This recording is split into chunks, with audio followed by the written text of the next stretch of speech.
பாளையம் எழுதிட்டில்ல, பாளையம் புறப்படுதல், பாளையம் தங்குதல், அதை பற்றி பார்த்துட்டோம்ல. ஆமாம். அடுத்து பாளையத்தை தங்குறது படிச்சிட்டோம்னா, அடுத்து நம்ம திரைக்கு வாசலை கடந்து நம்ம போகிறோம்.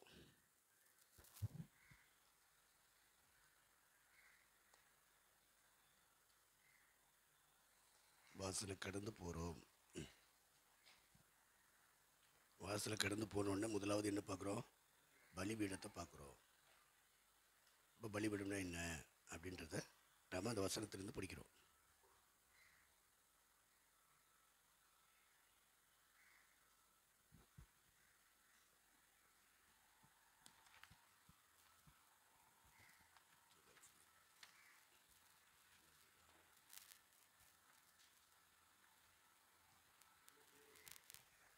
அந்த வாசல் எங்க குச்சி?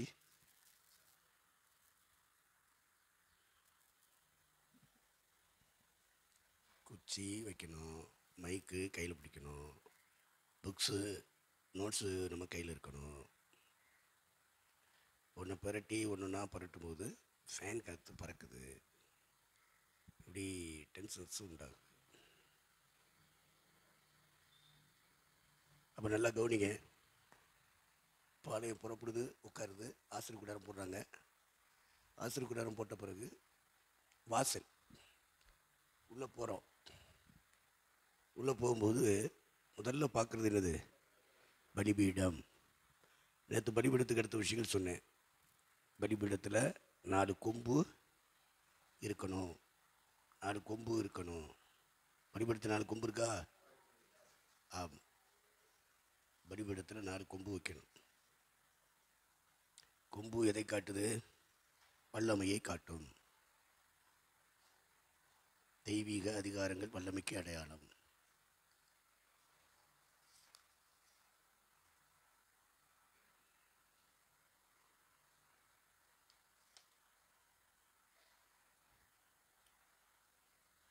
அடுத்து அந்த பலிபீடத்தில் என்னெல்லாம் இருக்குன்னு பார்த்தோம். அரைப்பகுதியில் சல்லடை இருக்குது. இந்த பகுதியில் இப்படி போட்டிருக்காங்க. அது உள்ளே வந்து பார்த்தா தான் தெரியும். ஒரு அரை உயரத்தில் நடுவில் என்ன செய்வாங்க? சல்லடை பில்டர் வச்சுருப்பாங்க. பில்டர் எதுக்கு?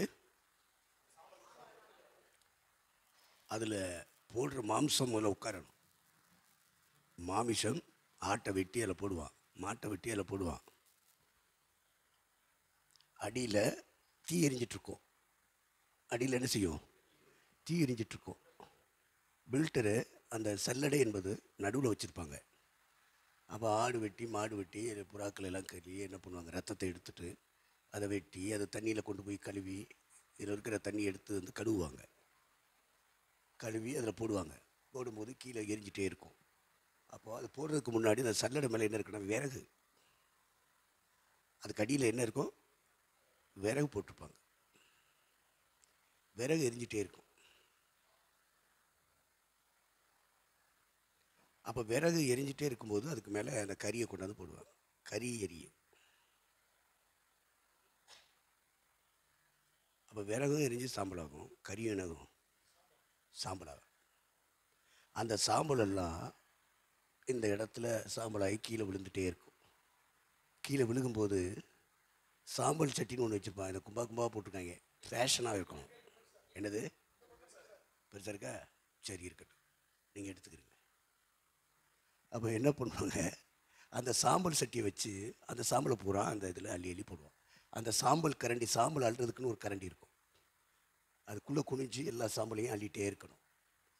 எடுத்து சாம்பலை பூரா எடுத்து ஒரு ஓரத்தில் ஒதுக்கி அந்த சாம்பலை பூரா என்ன பண்ணுவாங்க? சாம்பல் சட்டி அதில் போடுவாங்க. அந்த சாம்பல் சட்டியில் போடுற சாம்பலை வெளியே கொண்டு போய் என்ன செய்வாங்க? கொட்டுவாங்க. அதுக்குன்னு ஒரு இடம் வச்சுருப்பான்.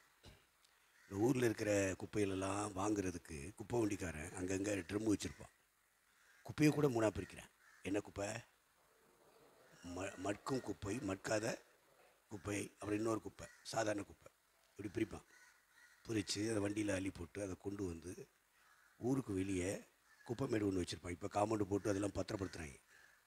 அதில் கொண்டாந்து கொட்டுவாங்க.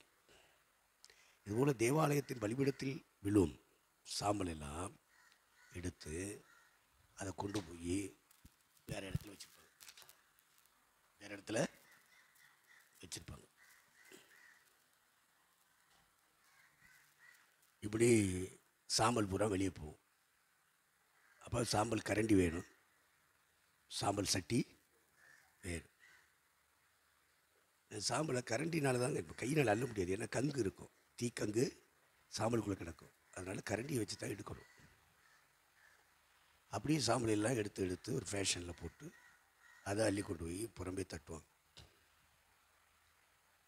அதுக்கு பலிபீடத்தின் நடுவில் பில்டர் சல்லடாய் என்ன இருக்கும்? சல்லடை இருக்கும். அப்போ ஆண்டவர் சித்தி மரத்தினால பலிபீடத்தை செஞ்சு வெண்கல தகட்டினால என்ன செய்யணும்? மூடணும். சல்லடை வெண்கலத்தில் செய்யணும். இந்த சட்டிகள் கரண்டிகள் எல்லாம் வெண்கலத்தில் செய்யணும். இந்த சாம்பல் கரண்டி, சாம்பல் குட்டுற அந்த ஃபேஷன், அடுத்து விறகு பக்கத்தில் அடுக்கி வச்சுருப்பான். அந்த பிரகாரத்தில் விறகு என்ன செஞ்சுருப்பான்? அடுக்கி வச்சுருப்பான். இந்த பலிபீடம் கொஞ்சம் தள்ளி இப்படி இருக்கும், இப்படி இருக்கும். அப்போ விறகெல்லாம் அந்த அந்த ஓரங்களில் போட்டிருப்போம். விறகு குமிச்சு வச்சுருப்பான். பலி செலுத்துறதுக்கு விறகுகள் அவசியம். அதெல்லாம் இதில் காட்ட காணாம். இந்த விறகை எரிஞ்சு எரிஞ்சு எரிஞ்சு போக போக இந்த பலிபீடத்துக்கு சில படிகள் வச்சுருப்போம். படி ஆசீர்வாதத்தில் இல்லை, தேவாலயத்தில் படிகள் இருக்கும். படியில் ஏறி தான் அதை வாங்கி வாங்கி போடுவாங்க. அந்த மாம்சத்தை இந்த வெட்டி இங்கே கொடுப்பாங்க. இவன் தண்ணி எள்ளி வச்சு அங்கே கீழே உள்ள பாத்திரங்களில் கழுவுவான். தொட்டிக்கு துடைப்படிமுட்டுகள் இருக்கும். பலிபீடத்துக்கு துடைப்படிமுட்டுகள் இந்த இருக்குத்தில் இதெல்லாம் இல்லாமல் வேலை செய்ய முடியாது. அப்போ பலி செலுத்துறதுக்கு இந்த துணைப்பணிமுட்டுகள் எல்லாம் வச்சு அவங்க சொல்ல விறகு அள்ளி போடுறது, அதை எரிக்கிறது, எரிஞ்சு விழுகிற சாம்பலை அள்ளி போடுறது. அது மட்டும் இல்லை, அதுக்குள்ளே அந்த மாம்சத்தெல்லாம் இவங்க கழுவி கழுவி கொடுத்து விடுவான். அதை வாங்கி கொண்டு இவன்ட்ட கொடுப்பான். இவன் வாங்கி வாங்கி போடுவான். ஒரு நாள் செஞ்சுட்டு இருக்க மாட்டான். அந்த ஏரியா முழுவதும் நிறைய லேவியர்கள் இருப்பாங்க. இந்த பிரகாரம் முழுவதும் லேவியர்கள் இருப்பாங்க. இதைத்தான் நீங்கள் உதவியாளர்கள் அப்படின்னு நம்ம சொல்கிறோம் புதிய ஏற்பாட்டில். உதவியாளர்கள் இல்லாமல் அதை செய்ய முடியாது. எல்லா வேலைக்கும் உதவியாளர். தொட்டி நிறைய தண்ணி ஊற்றிட்டே இருக்கணும். அவன் தண்ணியை அள்ளி அள்ளி என்ன பண்ணுவேன்? கழுவிட்டே இருப்பான். கறியை கழுவிட்டு இருப்பான். ஆட்டுக்கறி மாட்டுக்கறி எல்லாத்தையும் கழுவிட்டு இருப்பான். கழுவி கொடுக்கணும். இங்கே கறி வெற்றவன் இருப்பான். இந்த இடத்துல கறி வெற்றவன் இருப்பான்.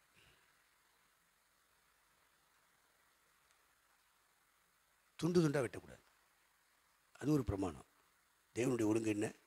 கறி தானே வெட்டினேன், வெட்டியா டப்பு டப்பு டப்புன்னு அப்படிலாம் வெட்ட முடியாது. மட்டன் கிடாத மாதிரிலாம் வெட்ட முடியாது.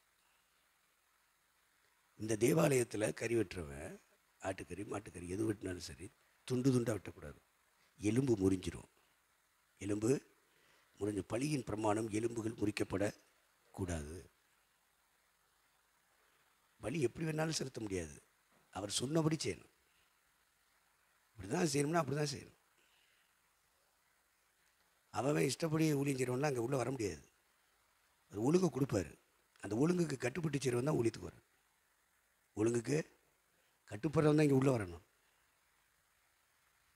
கட்டுப்படாதவன் இஷ்டப்படியெல்லாம் பலி செலுத்துறவன் உள்ளே விடக்கூடாது. விட்டால் எல்லாரையும் குழப்பிடுவேன். அங்கே இருக்கிற ஆளுகளை குழப்பி விட்டுருவான். தேவனுடைய காரியங்களை குழப்பது மாத்திரம் இல்லை, ஒழுங்காக செஞ்சுக்கிட்டு இருக்கவனே அவன் என்ன செஞ்சிருவான்? இதான் பக்க வழியாய் நுழைந்த சகோதரர்கள்னு சொல்லியிருக்கோம் பைபிளில். பக்க வழியாய் நுழைந்த ஊழியத்தில் இந்த மாதிரிலாம் உள்ளே வந்துடுவானுங்க. அவங்களுக்கு பைபிள் தெரியாது, ஒழுங்கு தெரியாது, பிரமாணம் தெரியாது. அதனால் பலியின் பிரமாணம் முதலாவது போதிக்கப்படும். கறி வெற்றவனுக்கு ஒரு ஒழுங்கு இருக்குது. கறி வெற்றவனுக்கு ஒரு ஒழுங்கு. சந்து சந்தா வெட்டணுமே இல்லாமல் கறியை துண்டு துண்டா வெட்டக்கூடாது. அப்போ அதுலேயும் கடவுள் ஒரு ஒழுங்கை வச்சுருக்கார். அந்த ஒழுங்கை மீறி ஊழியத்தில் இருக்க விட எல்லாத்துலேயும் ஒழுங்கு. கறி வெட்டுறது கூட ஒழுங்கு, விறகு அடுக்கிறதுல ஒழுங்கு, தீ எரிக்கிறதுல ஒழுங்கு, கறியை வாங்கி கொண்டு போடுறான் கொடுக்குறான் பாரு அவனுக்கு ஒரு ஒழுங்கு. இப்படியெல்லாம் ஒரு ஒழுங்குகளை ஏற்படுத்தி அந்த இடத்துல கறியெல்லாம் வெட்டி வெட்டி வெட்டி கொடுப்பான். ஒரு 4 பேர் தண்ணி அள்ளி அள்ளி ஊற்றுவேன். சரி 4 பேர் கழுவுவேன். அந்த குடல்லாம் கழுவுன்னு பாருங்கள், சாதாரண வேலையா? அதிகமாக குடல் எடுக்க மாட்டாங்க வீட்லாம். ஏன்னா குடலுக்குள்ளே சாப்பிட்ட உணவுப் பொருளெல்லாம் சாணியாக உள்ளே உட்காந்துருக்கும், கழிவுப் பொருளை உள்ளே உட்காந்துருக்கும். அந்த குடலை எடுத்து அவ்வளவு மலை மாதிரி குமிஞ்சிருக்கும். ஒரு மாட்டுக்கு வெட்டினாலே, ஒரு ஆட்டுக்கு வெட்டினாலே அதில் இருக்கிற அந்த சாணி எல்லாம் உள்ளே இருக்கிற கழிவுகள் எல்லாம் எடுக்கணும். நாரும் என்ன செய்ய? எடுத்திருக்கல? குடல் கழுவிருக்கல? குடல் தின்றுப்பிய கழுவி பார்க்கணும், எவ்வளவு நாற்றம் இருக்குன்னு தெரியும். அடுத்து ஒரு தடவை கழுவுனா போதுமா? எத்தனை தடவை கழுவணும்? சில ஆட்கள்லாம் வெந்நில 3வது கழுவும் போது, கடைசியில் கழுவும்போது வெந்நில கழுவுவாங்க. இந்த நாற்றம் போக வரைக்கும் கழுவணும். மூட்டு தெறிக்கி, முழங்கால் தெறிக்கி, தோள்பட்டு தெறிக்கி, உடுத்தி இருக்கிற வஸ்திரமெல்லாம் அது தெறிக்கி, சாணி தெறிக்கி. சில நேரத்தில் மூஞ்சி முறையெல்லாம் என்ன செய்ய தெறிக்கி. கழுவிட்டு இருக்கும்போது அதை குடலில் இருந்து அதில் உருவாங்க. உருவும்போது சில நேரம் பையன் வருவாங்க, திடீர்னு அவங்களுக்குள்ள ஏதாவது டென்ஷன் வச்சு சரட்டு உருவாங்க, மூஞ்சி முறையெல்லாம் அசிங்கமாக. சமாதானமாக அந்த வேலையை செய்கிறது வேறு, டென்ஷனில் அந்த வேலையை தங்களையே அழுக்குப்படுத்திடுவாங்க. குடல் கழுவி இருக்கும், அப்படி கழுவி பழகணும். அவங்களுக்கு தான் தெரியும் லேவியர்களுடைய வேலை அது. பழைய ஏற்பாட்டு லேவியருடைய வேலை. அப்போ தண்ணி அள்ளி அள்ளி ஊற்றணும். குடமாக தண்ணி வெளியேருந்து வந்துட்டுருக்கும். கொண்டாந்து தொட்டி என்ன செய்யணும்? நிரப்புறதுக்கு ஒரு 4-5 பேர் இருப்பான். விறகள்ளி போடுறதுக்கு அது தனி டிபார்ட்மெண்ட்டு, விறகு டிபார்ட்மெண்ட்டு, அவன் ஒரு 4 பேர் இருப்பேன். அடுத்து தொட்டியில் இருக்கிற தண்ணியை கீழே அள்ளி ஊற்றணும் பாருங்கள். இவன் கழுவிட்டு கீழே ஊற்றுவான். மறுபடியும் தண்ணி என்ன செய்யணும்? அவன் பாத்திரத்தில் நிரப்பிட்டே இருக்கான். குடல் கழுவுவாங்க, கறி கழுவுவாங்க,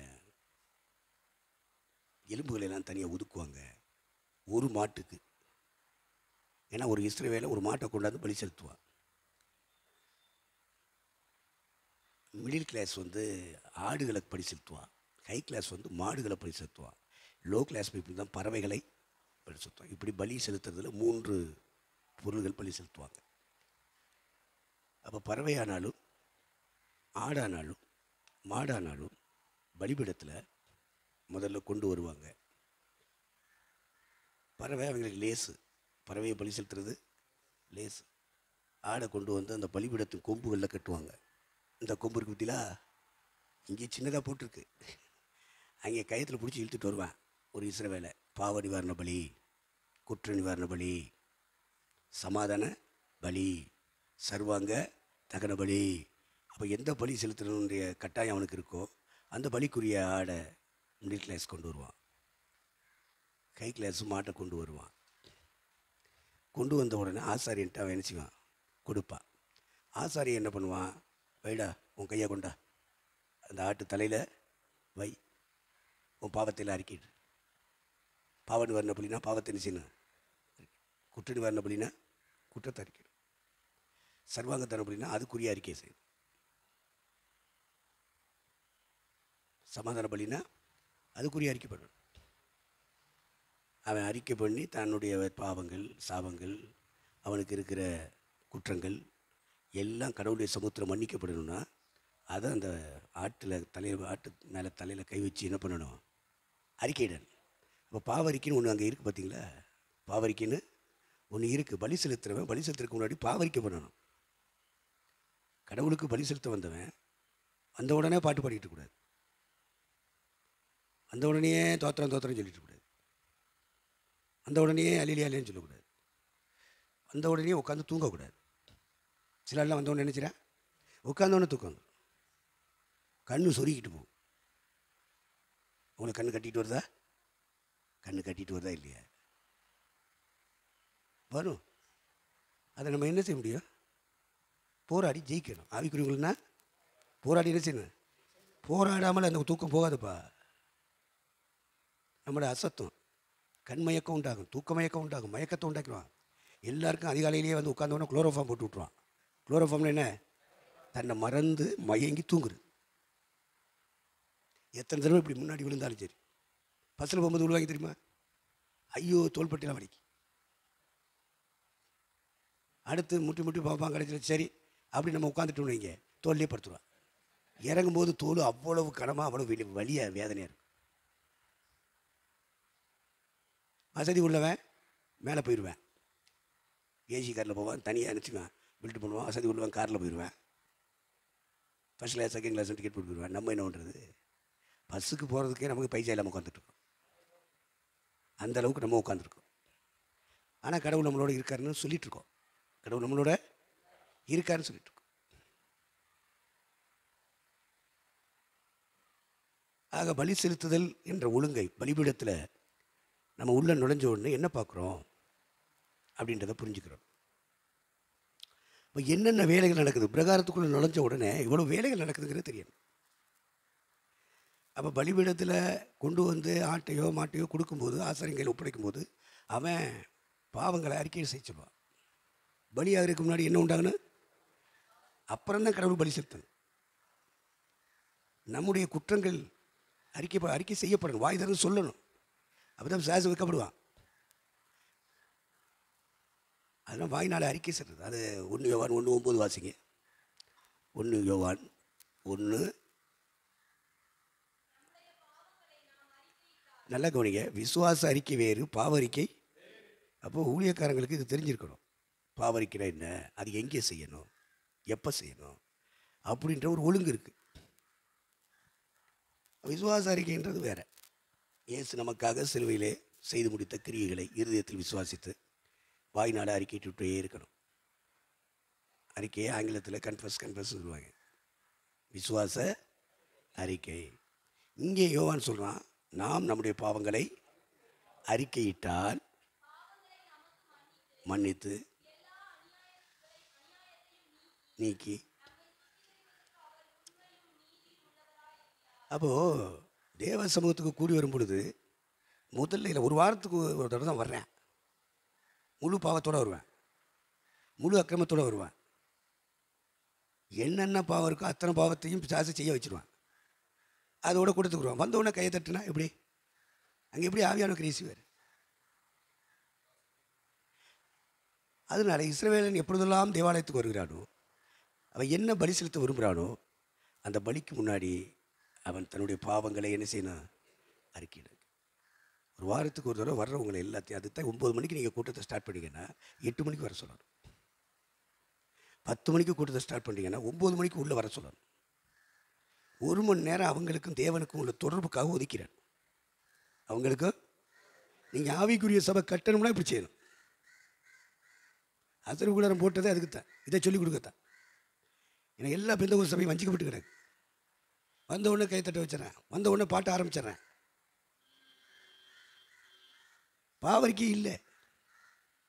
பாவரிக்கையே இஸ்ரவேல ஆட்டை பிடிச்சிட்டு வந்துட்டேன், மாட்டை பிடிச்சிட்டு முதல்ல கையை வைட அறிக்கையிடுறேன். ஊழியக்காரன் ஒவ்வொரு விசுவாசியும் அந்த இடத்துக்கு கொண்டு வரணும். அப்போ தான் பிசாசை ஜெயிக்க முடியும். இல்லைன்னா அவங்களுக்குள்ள அசுத்தாவி தான் இருக்குது. இந்த வாரம் பூரா அதுக்கு பாவம் செஞ்சுட்டு வருது, சண்டை போட்டுட்டு வருது, வாக்குவாதம் பண்ணிட்டு வருது. பகை, இதயத்தை திறந்து பார்த்தா பகை. கல்லறைக்குள்ளே லாசர் இருந்த மாதிரி இவங்க வாழ்க்கைக்குள்ளே ரட்சிப்பு இருந்தாலும் ஜீவன் இருந்தாலும், ஆனால் இருக்கிற இடம் என்னது, கல்லறை. அசுத்தமும் அருவருப்பும் எலும்புகளும் நிறைந்த இடம் கல்லறை. கல்லறை வாழ்க்கை. அவங்க ஞாயிற்றுக்கிழமை போன உடனே அவங்க வாழ்கிற வாழ்க்கை கல்லறை. அவங்களுக்குள்ள சபையின் ஐக்கியத்தின் வாழ்க்கை இல்லை, தேவனோடு உள்ள உறவின் வாழ்க்கை இல்லை. அது உலகத்தான் என்ன எப்படி வாழ்ந்துட்டுருக்கான். காலையில் எழுந்திரிச்ச உடனே இப்போ வேலைக்கு போயிடுவான். அவன் ஜெபம் பண்ணுவானே, ஜெபம் பண்ண மாட்டான். வேலைன்னு ஓடிடுவான், அதிகாலையிலே ஓடிடுவான். அவனுக்கு வேலை செஞ்சால் தான் பணம் கிடைக்கும், பணம் வேணும். உலகத்தான். உலகத்தின் ஆவி இருக்குமானால் உலகத்தின் ஆவி அப்படி தான் நடத்தணும். காலையிலேயே எழுந்திரிச்சு உடனே போயிடுவாங்க. யோபு 24:1 5 24:5.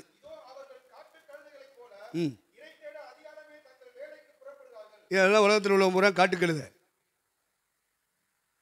ஐயா நாய் நாயின்னு சொன்னார், சாத்தான் சாத்தான் சொன்னார், இப்போ கழுதிக்கு போயிட்டார் சொல்லக்கூடாது. ஆவியானவர் என்ன சொல்லி வச்சிருக்காரு வேதத்தில், அதை தான் நான் சொல்கிறேன். வேதத்தில் இல்லாததை சொன்னால் தான் நீங்கள் கேள்வி கேட்கணும். வேதத்தில் ஆண்டவர் பயன்படுத்தியிருக்காரா, அப்போஸ்தலர் பயன்படுத்தியிருக்காங்களா?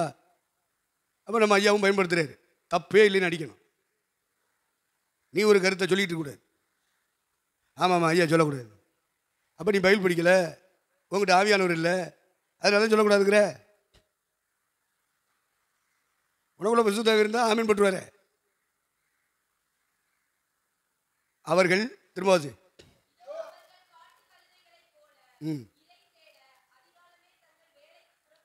அப்போ உலகத்தில் இருக்க ரசிக்கப்படாத மக்கள் எல்லாரும் அதிகாலையில் எந்திரிச்சோடனே எங்கே விடுவேன்? வேலைக்கு போகணும். நேராச்சு. எதுக்கு வேலை பார்க்குறான்? பணம் சம்பாதிக்கணும், காசு சம்பாதிக்கணும். சம்பாதிச்சா தான் திங்க முடியும் பொங்கி. அப்போ சோத்துக்காகவும் காசுக்காகவும் தான் வாழ்கிறான் உலகத்தில் இருக்கிறவன். அவன் ஒருத்தர் தேவனுக்காக வாழலை. தெளிவாக இருங்க. அதனால தான் எதனா சொன்னார், நான் உலகத்தான் நல்லாதது போல் நீங்களும். அப்போ சபைக்குள்ளே இருக்கிறவன் உலகத்திலேருந்து வெளியே வந்திருக்கணும், எகிப்திலிருந்து வெளியே வந்திருக்கணும். உலக மக்கள் வாழ்கிற வாழ்க்கை வாழக்கூடாது. அந்த இடத்துக்கு வந்தான்னா அவன் சபையே கிடையாது, அவன் விசுவாசியே கிடையாது. அதிகாலமே எழும்பி காட்டு கழுதைகளை போல இறை தேட போகிறாங்க. சோத்துக்காக ஓடுறது, கஞ்சிக்காக ஓடுறது. அந்த ஆவி தான் ஊழியக்காரனுக்குள்ளே இருக்குது, விசுவாசிக்குள்ளே இருக்குன்னு அவங்கள எந்த இடத்துல சொல்ல? கழுதைன்னு சொல்லாமல் வேறு என்னன்னு சொல்ல? ஆவியானவர் கழுதைங்கிறார். அதுவும் என்ன கழுதை? வீட்டு கழுதை இல்லை, காட்டு கழுதை. காட்டு கழுதை வேணால் தண்ணி சேத்திரி. வீட்டில் இருக்கிற கழுதைக்கு எஜமான் இருப்பான். காட்டு கழுதைக்கு தலைமை இருக்காது, தலைமையினுடைய ஆலோசனை இருக்காது. அந்த ஊழியக்காரன் அத்தனை பயிலும் காட்டு கழுதை. ஊழியர் ஐக்கியம் சொல்லுவான். காட்டு கழுதையா உண்ணா எப்படி இருக்கு? கொஞ்சம் கண்ணை மூடி அப்படியே யோசிச்சு பாருங்க. ஊழியர் ஐக்கியத்தில் கூடுறது எல்லாம் சிலதான் காட்டு கழுதையாக கூடியிருக்கு. கண்ணை மூடி அப்படி பார்க்கணும். ஓ, ஊழியர் ஐக்கியத்தில் வர்றது பூரா என்ன கழுதை? அந்த கழுதையோடு நமக்கு ஐக்கியம் இருக்கக்கூடாது. அந்த கழுதையோடு காலமே இருந்துச்சுன்னு ஓடுறாயா, இறைக்காக, சோத்துக்காக, பணத்துக்காக, காசுக்காக.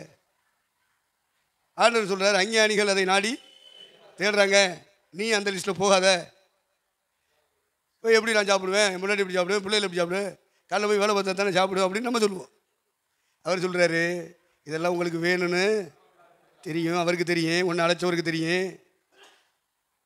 உனக்கு எப்படி சாப்பாடு கொடுக்கணும், உனக்கு எப்படி துணி கொடுக்கணும் அவருக்கு தெரியும். உனக்கு கூப்பிட்டு இருந்தாருன்னா, ஊழியத்துக்கு அழைச்சிருந்தாருன்னா இதெல்லாம் தந்துடுவேன். நீ ஒன்றும் தேடிட்டு தெரிய வேண்டாம். அன்னன்னைக்கு எந்திரிச்சு என்ன செய்யணும்னு கடமை இருக்கோ, வேலை இருக்கோ, அதை மட்டும் செய்.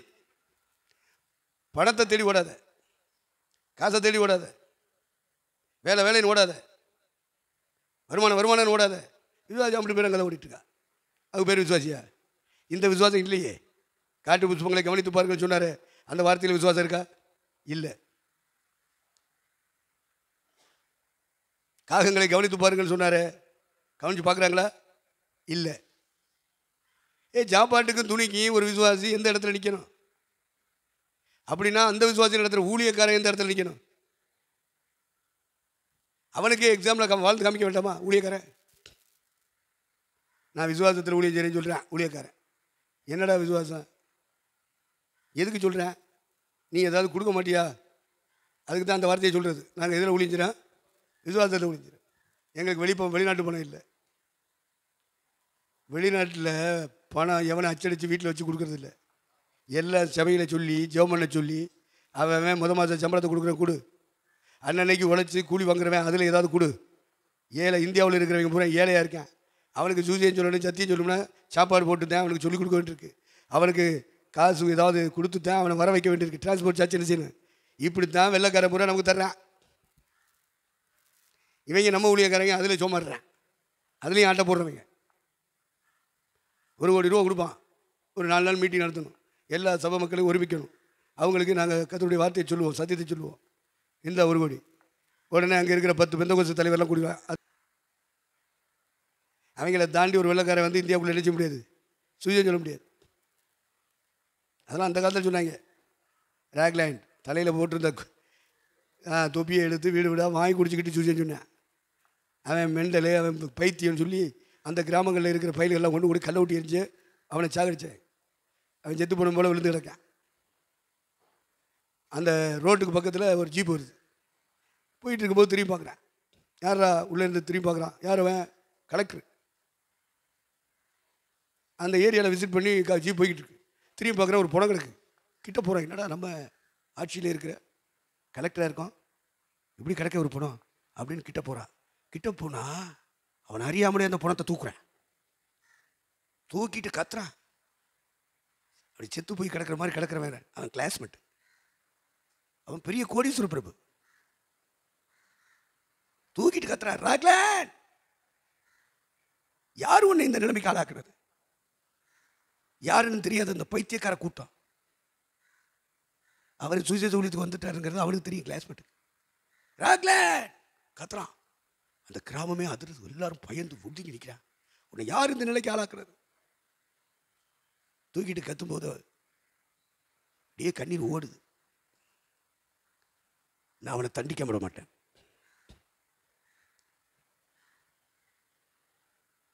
கலெக்டர் கண்ணீர் ஒடிக்கிறான். சுவிசேஷ ஊழியம் யா, கடவுளுக்காக தியாகம் பண்ண தியாகி. சாப்பாட்டுக்காக அவன் கவலைப்படலையே, கவலைப்பட்டு அவன் வீட்டில் இருந்திருப்பான், பொண்டாட்டி பிள்ளையோடு இருந்திருப்பான். இப்படி தெரு தெருவா அலையணும்னு அவசியம் இல்லை. யாராவது இந்தாங்க இந்த இதை சாப்பிடுங்க அப்படின்னு யாராவது கொடுத்தாங்கன்னா அந்த தொப்பியில் வாங்குவான், அதை வச்சு சாப்பிடுவான். அப்போ அந்த ஏரியா மக்கள்லாம் பிச்சைக்காரன்னு நினைக்கிறாங்க. அவன் பிச்சைக்காரனா? அவன் யார்யா? கடவுளுடைய மனுஷன். இறைவனுக்காக தன் வாழ்க்கையை டெடிகேட் பண்ணிட்டு இப்போ வந்திருக்கான். பைத்தியங்கிறாங்க. பிள்ளைகள்லாம் கல்லை விட்டு எறிகிறாங்க. ஏன் இந்த கோலம்? ராக்லான், என்னைய மாதிரி கலெக்டராக இருக்க வேண்டியவன்டா, என்னை விட மேலான பதவியில் இருக்க வேண்டியவன். உனக்கா இந்த நிலைமை? கலெக்டர் அப்படி தூக்கிட்டு கண்ணீர் வடிக்கிற காட்சி, அவன் கத்தி சொல்கிற வார்த்தை அத்தனை பேருடைய உள்ளகத்தையும் கலக்கப்பட்டு. இவ்வளோ பெரிய மனுஷன் தெருவில் சூசியம் சொல்கிறவன்னா பைத்தியக்காரனாயா?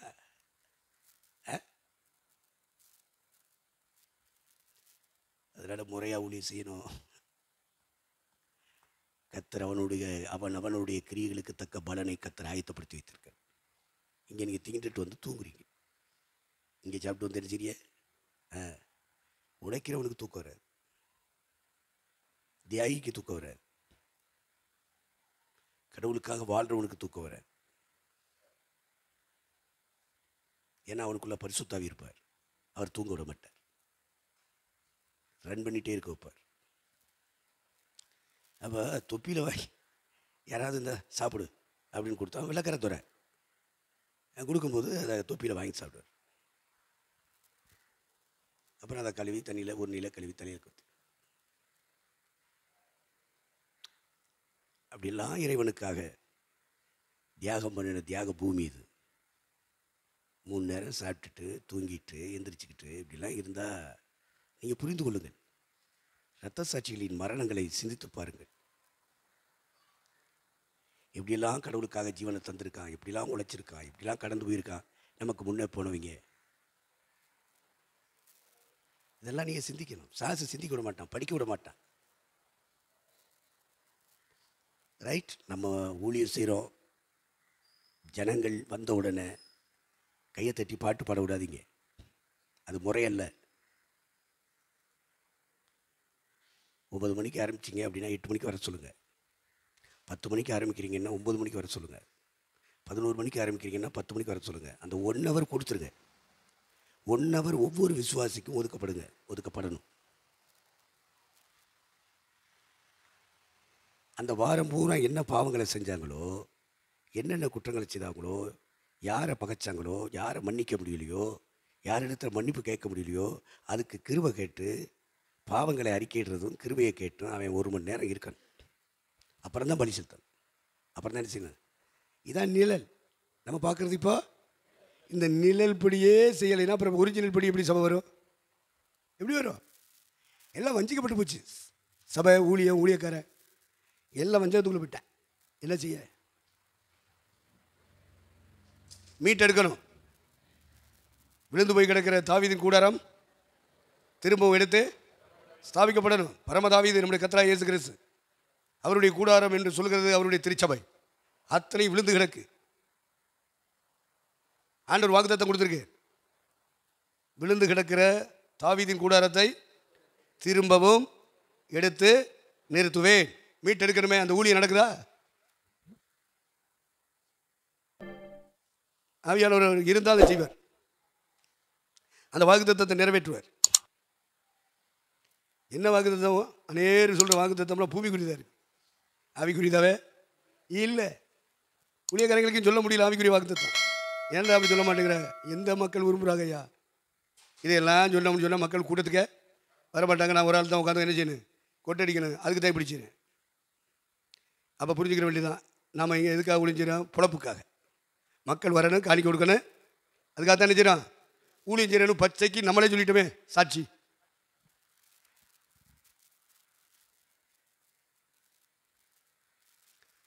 அதனால் ஒரு மணி நேரம் மக்களுக்கு தனியாக கடவுளை தேடி கடவுளோட உறவாடி அவங்களுக்கும் தேவனுக்கு கனெக்ஷன் கிடைச்ச பிறகு பாட்டு பாட விடுங்க. துன்மார்க்கன் செலுத்தும் பழி கர்த்தருக்கு. அப்போ இவங்க பாவத்தோட, தவறுகளோட, தப்புகளோட, பிழைகளோட, எல்லா துரோக செயலோட, நன்றி கெட்ட செயலோட வந்த உடனே கைத்தட்டி பாட்டு பாடினா அந்த பழி, அந்த பாடல் கர்த்தருக்கு அருவருப்பானது. அப்படிப்பட்ட நிலவரத்தில் ஒருத்தர் ஊழியம் செய்யறான்னு வச்சுக்க, அந்த ஊழியம் கர்த்தருக்கு அருவருப்பானது. பரலோகம் அங்கீகரிக்கணும்னா தெளிவு இருக்கணும். முதல்ல அறிக்கை செய்யப்பட வேண்டிய பாவங்கள் இருக்குது, அதை அறிக்கை செய்யணும். மன்னிப்பு எடுக்க வேண்டிய பாவங்கள் இருக்குது, அது மன்னிப்பு எடுக்கணும். மன்னிப்பு கொடுக்க வேண்டிய பாவங்கள் இருக்குது, மன்னிப்பு கொடுக்கணும். சுத்திகரிக்கப்பட வேண்டிய பாவங்கள் இருக்குது, அது சுத்திகரிக்கப்படணும். இதுக்கெல்லாம் ஒரு மணி நேரம் ஒரு ஆளுக்கு வேணும். நான் வீட்டில் இருக்கும்போது அதெல்லாம் செய்ய மாட்டேன். இங்கே வந்தவொடனே கை தட்டி பாட்டு பாடுறேன். இங்கே வந்தவொடனே உட்காந்து பிரசங்கம் கேட்குறேன். இங்கே வந்தவொடனே கையை தட்டிக்கிட்டு ஆவியில் குதிக்கிறேன். அதனால தான் அதெல்லாம் வேறு ஆவின்னு சொன்னேன். இதெல்லாம் பரிசுத்தாவி கிடையாது. பரிசுத்தாவியர் உள்ளே இருந்தால் அந்த அறிக்கையில் வைப்பார். அறிக்கையில் சுத்திகரிக்கப்பட வைப்பார். ஒன்றும் நடக்கலையே. ஞாயிற்றுக்கிழமை வர்றாங்க, டக்கு டக்குன்னு பாட்டில் ஜாயின் பண்ணிக்கிறேன். சில ஆராணியில் ஜாயின் பண்ணுறேன், சிலர் ஆவி நிறைவில் ஜாயின் பண்ணுறேன், சிலர் சாட்சியில் ஜாயின் பண்ணுறேன்,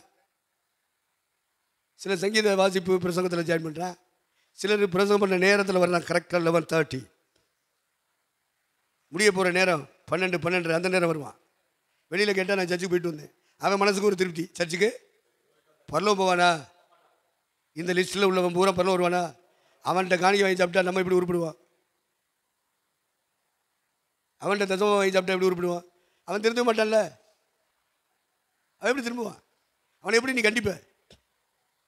இப்போ வேலை பார்க்குறதே எதுக்கு? ஊழியம் செய்கிறது எதுக்கு? வருமானத்துக்காக. அப்படியா? அதனால் வெள்ளைக்காரன் இந்தியாவுக்கு காசு கொடுக்குறான்னு சொன்னால் அவன் சபையில் ஒரு மாதம் ஜெபம் பண்ண சொல்லுவான். அன்றாட கூலி, வார கூலி, மாத கூலி, தினக்கூலியத்தான் தின சம்பளம் சொல்லு, கூலியத்தான் சம்பளம் சொல்லு. ஒரு வாரம் முழுவதும் வேலை செஞ்சானா அவனுக்கு சம்பளம் வரும், வாரக்கூலி. மாதம் பூரா வேலை செய்வான், கம்பெனிலையும் அரசாங்கத்துலேயும். மாதத்துக்கு ஒரு தடவை சம்பளம் கிடைக்கும். அவனுக்கு சபைக்கு போனங்கிற திருப்தி வரணும். நம்மளும் கையை தட்டின பாட்டு பாடணும்னு திருப்தி வரணும். நம்மளும் அந்நியவாசம் பேசணும். நம்ம காணிக்கை கொடுத்தோம், எதுவாக கொடுத்தோம், அவனுக்கு திருப்தி. பரல வருவானா?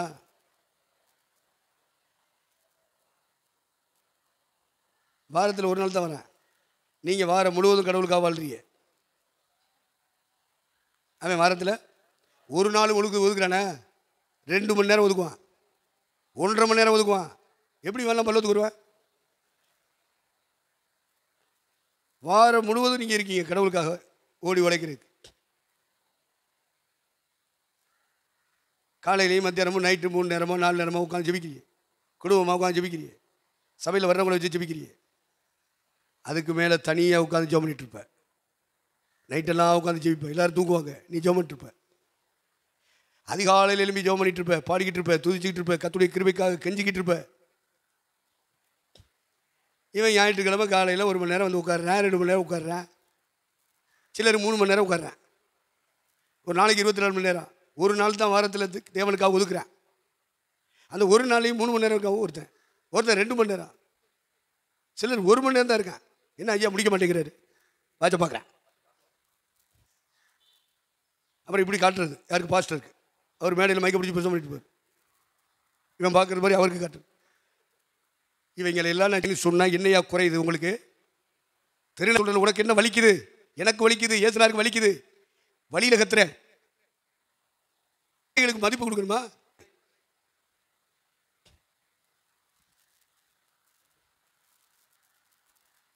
இவங்களுக்கு மரியாதை வேணுமா? செத்து நரகத்துக்கு போகுது, சாத்தான் போகிற இடத்துக்கு போக போகுது. இவங்களுக்கு என்ன மரியாதை வேண்டியிருக்கு? அதுதான் நான் சொன்னேன். நீ திட்டு, நாயின்னு திட்டு, பேயின்னு திட்டு, நீ சாத்தான்னு திட்டு, கருதின்னு திட்டு, என்ன வேணாலும் திட்டு சாமி, எங்களை எப்படியாவது கடவுளுடைய சாயலில் உருவாக்கிரு. அவன்லாம் ஆவிக்குரியவன். அதுக்கு விரோதமாக பேசுகிறான்னு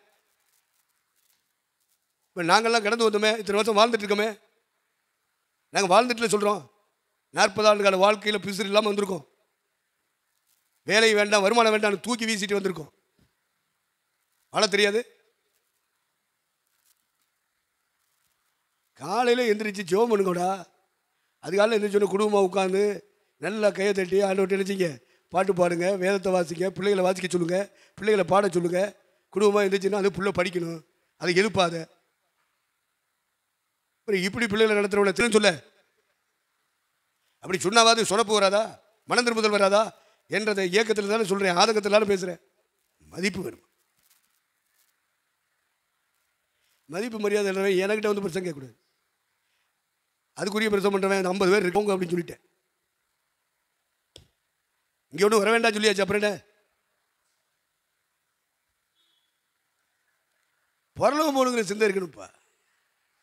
என்ன சிந்தை? வேலை வேலைன்னு அதிகாலையில் எந்திரிச்சு கடவுளுடைய சமூகத்தில் தேடுறதில்லை. அதிகாலமே அந்த வசந்த வாசி திரும்ப 24:5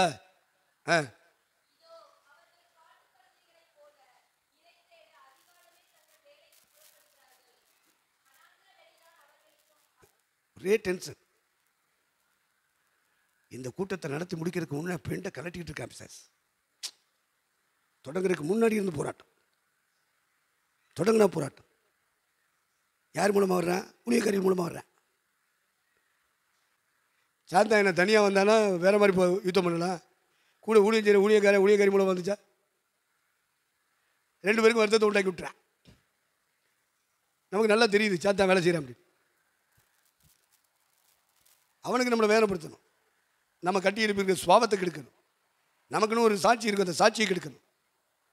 அப்போ யார் மூலமாக போனால் இவன் சாட்சியை கெடுக்கலாம், இவனுடைய நல்ல சுபாவத்தை கெடுக்கலாம், அவனுக்குள்ளே இருக்கிற பொறுமை, சாந்த குணம், இதெல்லாம் கெடுக்கணும். அப்போ யார் மூலமாக போனால் இந்த வேலையை செய்யலான்னு அவனுக்கு தெரியும். அதுக்கு பாத்திரங்கள் இருப்பாங்க ஊழியத்தில், அவங்களுக்குள்ளே இந்த சாட்சி ஏறும். ஏதனார் கூட இந்த 12 பேரில் ஒருத்தன் பாத்திரமாக இருந்தான். ஏதனாருக்கு பாத்திரம் இல்லாமல் யாருக்கு? அவனுக்குள்ளே உள்ள ஏறி ஏதனாரை வேலைப்படுத்தணும். தேவதை செய்யறவங்கள வேதனைப்படுத்தணும்.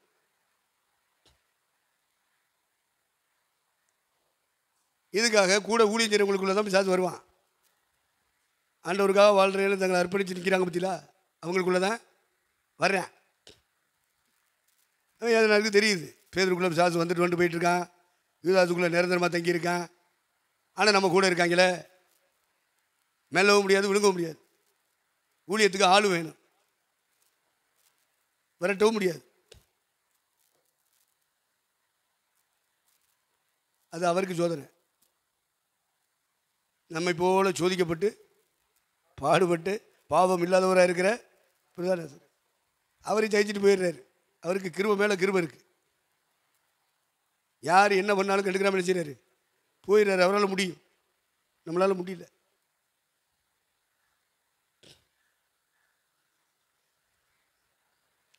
அதிகாலமே எழுந்து உட்காந்து தேவனை தேடலை, என்னத்தை தேட போகிறாங்களா? அப்போ ஏர்லி மார்னிங் அதிகாலமே 3 to 6 இருட்டோடு எழுந்து மரியாள் இயேசுவை தேடி கல்லறைக்கு போகிறா. அவர் வாலிப்புள்ள. யாராவது கல்லறை தோற்று போவாங்களா? இருட்டுக்குள்ளே போவாங்களா?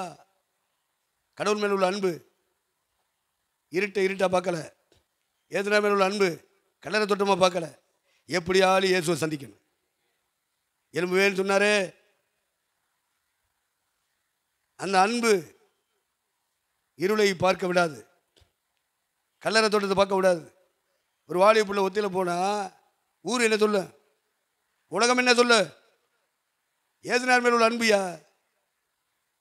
எவனு எவளு என்னத்தையும் சொல்லிட்டு போறா. என் மனசாட்சி சுத்தமாக இருக்கு.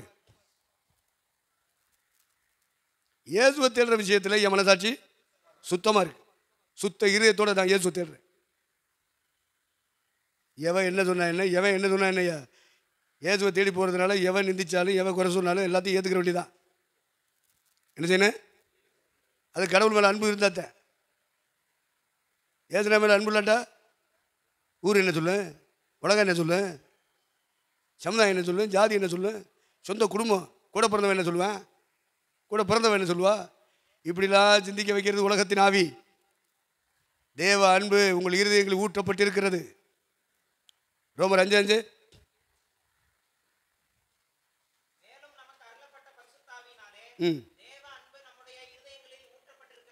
அப்ப தேவ அன்பு முழு இதயத்தோடு முழு பலத்தோடு முழு சிந்தையோடு உண்டியவனாய் கர்த்தரிடத்தில் அன்பு கூறுவாயாக. நீ கடவுளுக்காக முழுமையான அன்பு செலுத்துவாயானால் கலரை தோட்டம்லாம் பார்க்க கூடாது. ஒரு பயங்கர இருட்டு, 3 to 6 வரைக்கும் இருட்டு. அதிகாலை என்று சொன்னால் 3 மணி, ராத்திரி 3 மணி. நம்ம ராத்திரி 3 மணின்னு சொல்கிறோம் பாருங்க. அந்த 3 மணிலேருந்து விடிகிற 6 மணி இருக்குத்தில, இந்த 3 மணி நேரத்துக்கு தாங்க அதிகாலைன்னு சொல்கிறது. அதிகாலையிலே இருட்டோடே மரியாள் எழுந்து போனால் ஒத்தையில் போகிற வாலிப்புள்ள எத்தனை வாலிப்புள்ளைய கண்கள் படும். இப்போ ஊர் பார்க்கும், உலகம் பார்க்கும், சொந்தம் பார்க்கும், பந்தம் பார்க்கும். அவனந்தான் நின்றதான் குறை தான் சொல்லுவாங்க. முழுமையான தேவன் மேலே முழுமையான அன்பு யாருக்குள்ளே இருக்கோ இதெல்லாம் சிந்திக்க மாட்டாங்க, தூக்கி வீசிடுவான். அதனால தான் மற்ற எல்லாரும் எதனால நேசிக்கத்தான் செய்கிறாங்க.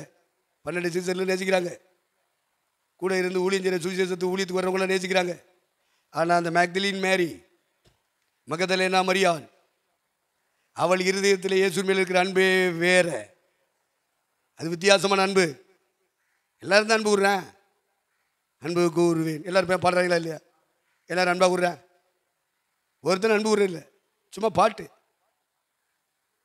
அன்பை பற்றி பிரசங்கம்.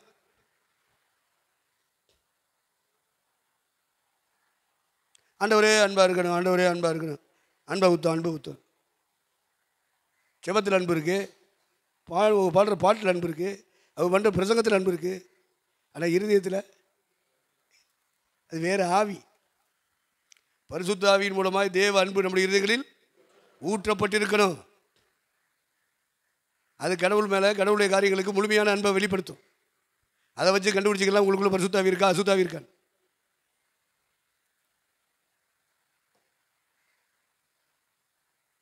மகதலேனா மரியாள் முழுமையான அன்பு செலுத்தினால கடவுள் உயிர் தெழுந்த உடனே முதல் தரிசனம் கொடுத்தார். சீடர்களுக்கு தரலையே. இவளை மாதிரி பொம்பளைய நூற்றுக்கணக்காக இருந்தாலுங்கள கடவுள் மேலே அன்புல ஏன் அவளுக்கெல்லாம் வெளிப்படுத்தலை? இவன் முழுமையான அன்பு செலுத்தினவன்.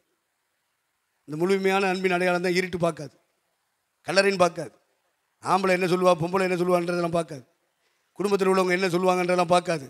கடவுளுக்காக, இயேசுவுக்காக, இயேசுவின் வார்த்தையை தன் வாழ்க்கையில் நிறைவேற்றுவதற்காக சாக்ரிஃபைஸ், தியாகம் பண்ணுகிற லேடி. நிந்தைக்கு அவமானத்தை எல்லாம் யோசிச்சுக்கிட்டு இருந்தால் கத்திரிக்காய் வாழ முடியாதியா? யார் இறைவனுக்காக வாழ்றது? யார்? சபை. சபைனா இயேசுனாருடைய சரீரம்னு எழுதியிருக்கு. சபைனா என்னது?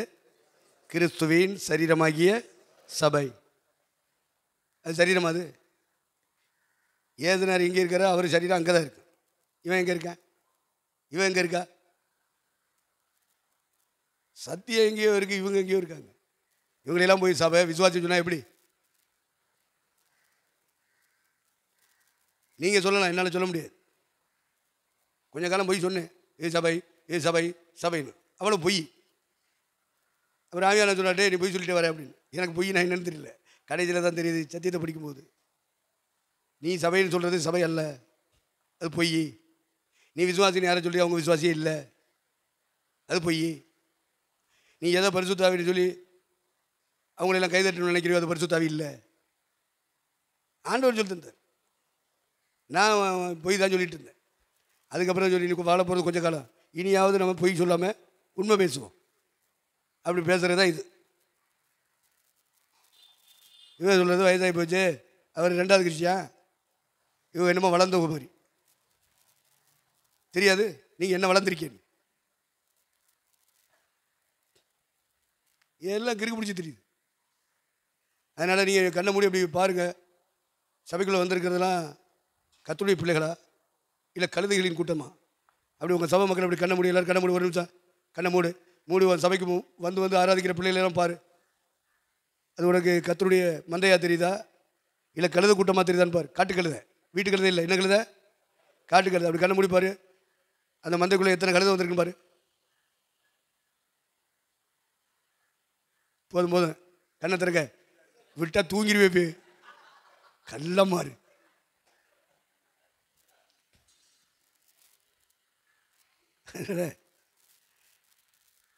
அதிகாலமே இறை தேட காட்டு கழுதைகளை போல என்ன செய்கிறாங்களா மக்கள்? இது உலகத்தின் ஆவி ரட்சிக்கப்படாத மக்களுக்குள்ளே இருக்குது. அவங்க போவாங்க, அவங்க போகலாம், தப்பே கிடையாது. ரட்சிக்கப்பட்ட நீங்களும் நானும், ரட்சிக்கப்பட்டவர்களை வழிநடத்த முடிய அழைக்கப்பட்ட நீங்களும் நானும் அதிகாலமே என்னத்தை தேடுகிறோம்? ப்ராப்பராக சொல்லணும். எதை தேடுகிறோம்? கடவுளை தேடுறோமான்னு பாருங்க. நீதிமொழிகள் 1ஆம் அதிகாரம்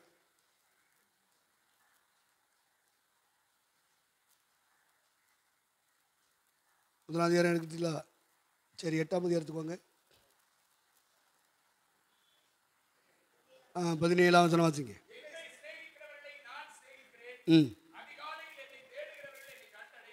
பார்த்தீங்களா? அதிகாலை ராத்திரி 3 மணிக்கு எந்திரிக்கணும்.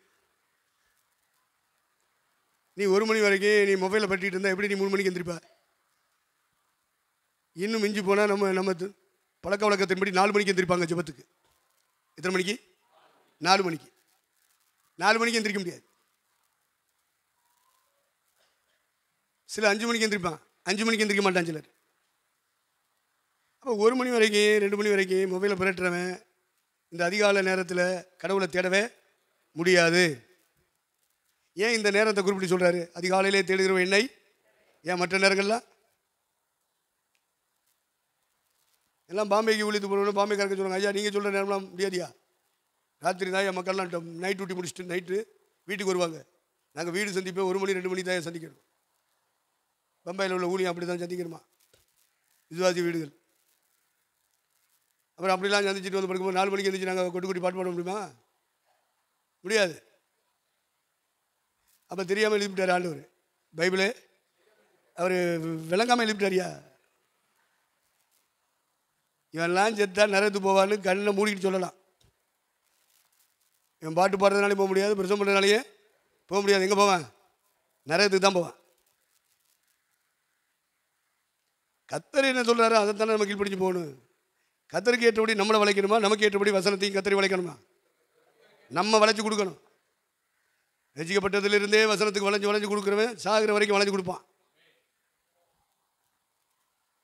கர்த்தருடைய வார்த்தை வரும்போது அவனால் வளைய முடியல.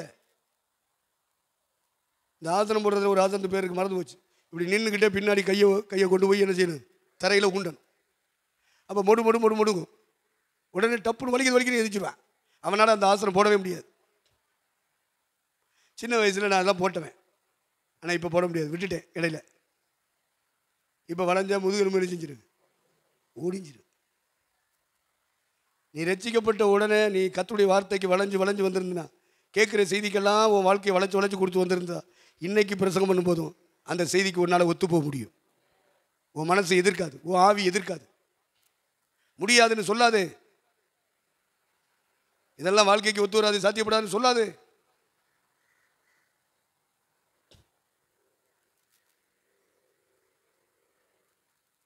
சிலது 30 தான் தேரும், சிலது 60 தேரும், சிலது தான் விரல் விட்டு எண்ணக்கூடியவர்களுக்கு நான் விவரித்தேன்.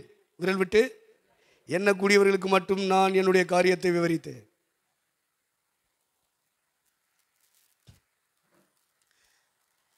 அதனால் அதிகாலமே என்னை தேடுகிறவன் என்னை கண்டடைவான். தேவனே ஒரு நேரத்தை ஒதுக்கி வச்சிருக்காரு. அந்த நேரத்தில் ஒன்று யார் ஊழியம் செய்ய சொன்னது? வீடு செஞ்சு சொன்னது. அப்போ தான் விசுவாசி வருவாங்க. அவன் விசுவாசி இல்லையே. நான் ஞாயிற்றுக்கிழமை 6 ப்ரைவேட் கம்பெனியில் வேலை பார்த்துட்ருக்கேன். ஞாயிற்றுக்கிழமை 6 பிரச்சனை வருது. என் கூட ஓடுகிறேன் மாற்று கண்டக்டரும் கிறிஸ்தவன், சிஎஸ் கிறிஸ்தவன், நான் பெந்தகோஸ் கிறிஸ்தவன். கம்பெனி ஓனரு மேனேஜர்லாம் கூப்பிட்டு சொல்கிறாங்க, ஏய் நீனும் கிறிஸ்தவன் அவனும் கிறிஸ்தவன், அவன் ஒரு ஞாயிறு ஓடட்டு, நீ ஒரு ஞாயிறு ஓடு. நீ ஓடுற ஞாயிறு அவன் ஆறாணிக்கு போட்டு, அவன் ஞாயிற்றுக்கிழமை வண்டியில் ஓடும்போது நீ ஞாயிற்றுக்கிழமை ஆரணிப்போம். இப்படி மாற்றிக்கிறீங்கன்னு சொல்கிறான். நியாயம் தானே? நியாயமா நியாயம் இல்லையா? அப்படி பிரித்து சொல்லணும். அவங்களுக்கு அது நியாயம். அவன் பேருக்கு கிறிஸ்தவன், நாங்கள் பேருக்கு வாழ முடியாது. அவங்களுக்கு கிறிஸ்தவனை வந்தவங்க இல்லை. எங்களுக்கு வருமானம் முக்கியம் இல்லை, எங்களுக்கு வேலை முக்கியம் இல்லை. பட்டினி இழந்து செத்தாலும் பிரச்சனை இல்லை. ஞாயிற்றுக்கிழமை ஆராதனைக்குன்னு ஒதுக்கப்பட்ட நாள், அந்த நாள் முழுவதும் கர்த்தருடைய சமூகத்தில் இருக்கணும். முடியாது என்ன? டிஸ்மிஸ், பரவாயில்லை பண்ணாங்க. அது ஒரு 10 நாள். ஒரு மிளகா போட்டேன். என்னப்பா, ஆராதனைக்காக நான் போராடினேன், வாதாடினேன், எனக்கு வேலை இல்லை, வருமானம் இல்லை. என்னாண்டவரே? ஆண்டவர் அமைதியாக இருந்தார். அப்புறம் அவருடைய நேரம் வந்தோடனே அவர் கிரியை செஞ்சார். நான் தங்கியிருக்கிறேன், ரோட்டுக்கு பக்கத்தில் ஒரு வீட்டில் தங்கியிருக்கேன். கண்டக்டர் இறங்கி ஓடியாரான். மேனேஜர் வர சொன்னார். பாப்பா வரேன். அப்புறம் அடுத்த நாள் மறுபடியும் வர்றான். இப்படி 2 தடவை 3 தடவை வந்துருப்பா சொல்லிட்டு போகிறான். வரேன். அதுக்கப்புறம் டிரைவரு வண்டி நிப்பாட்டி டிரைவரே இறங்கி வரேன். மேனேஜர் வர சொன்னார். வரேன் போ. அப்பவும் போகல.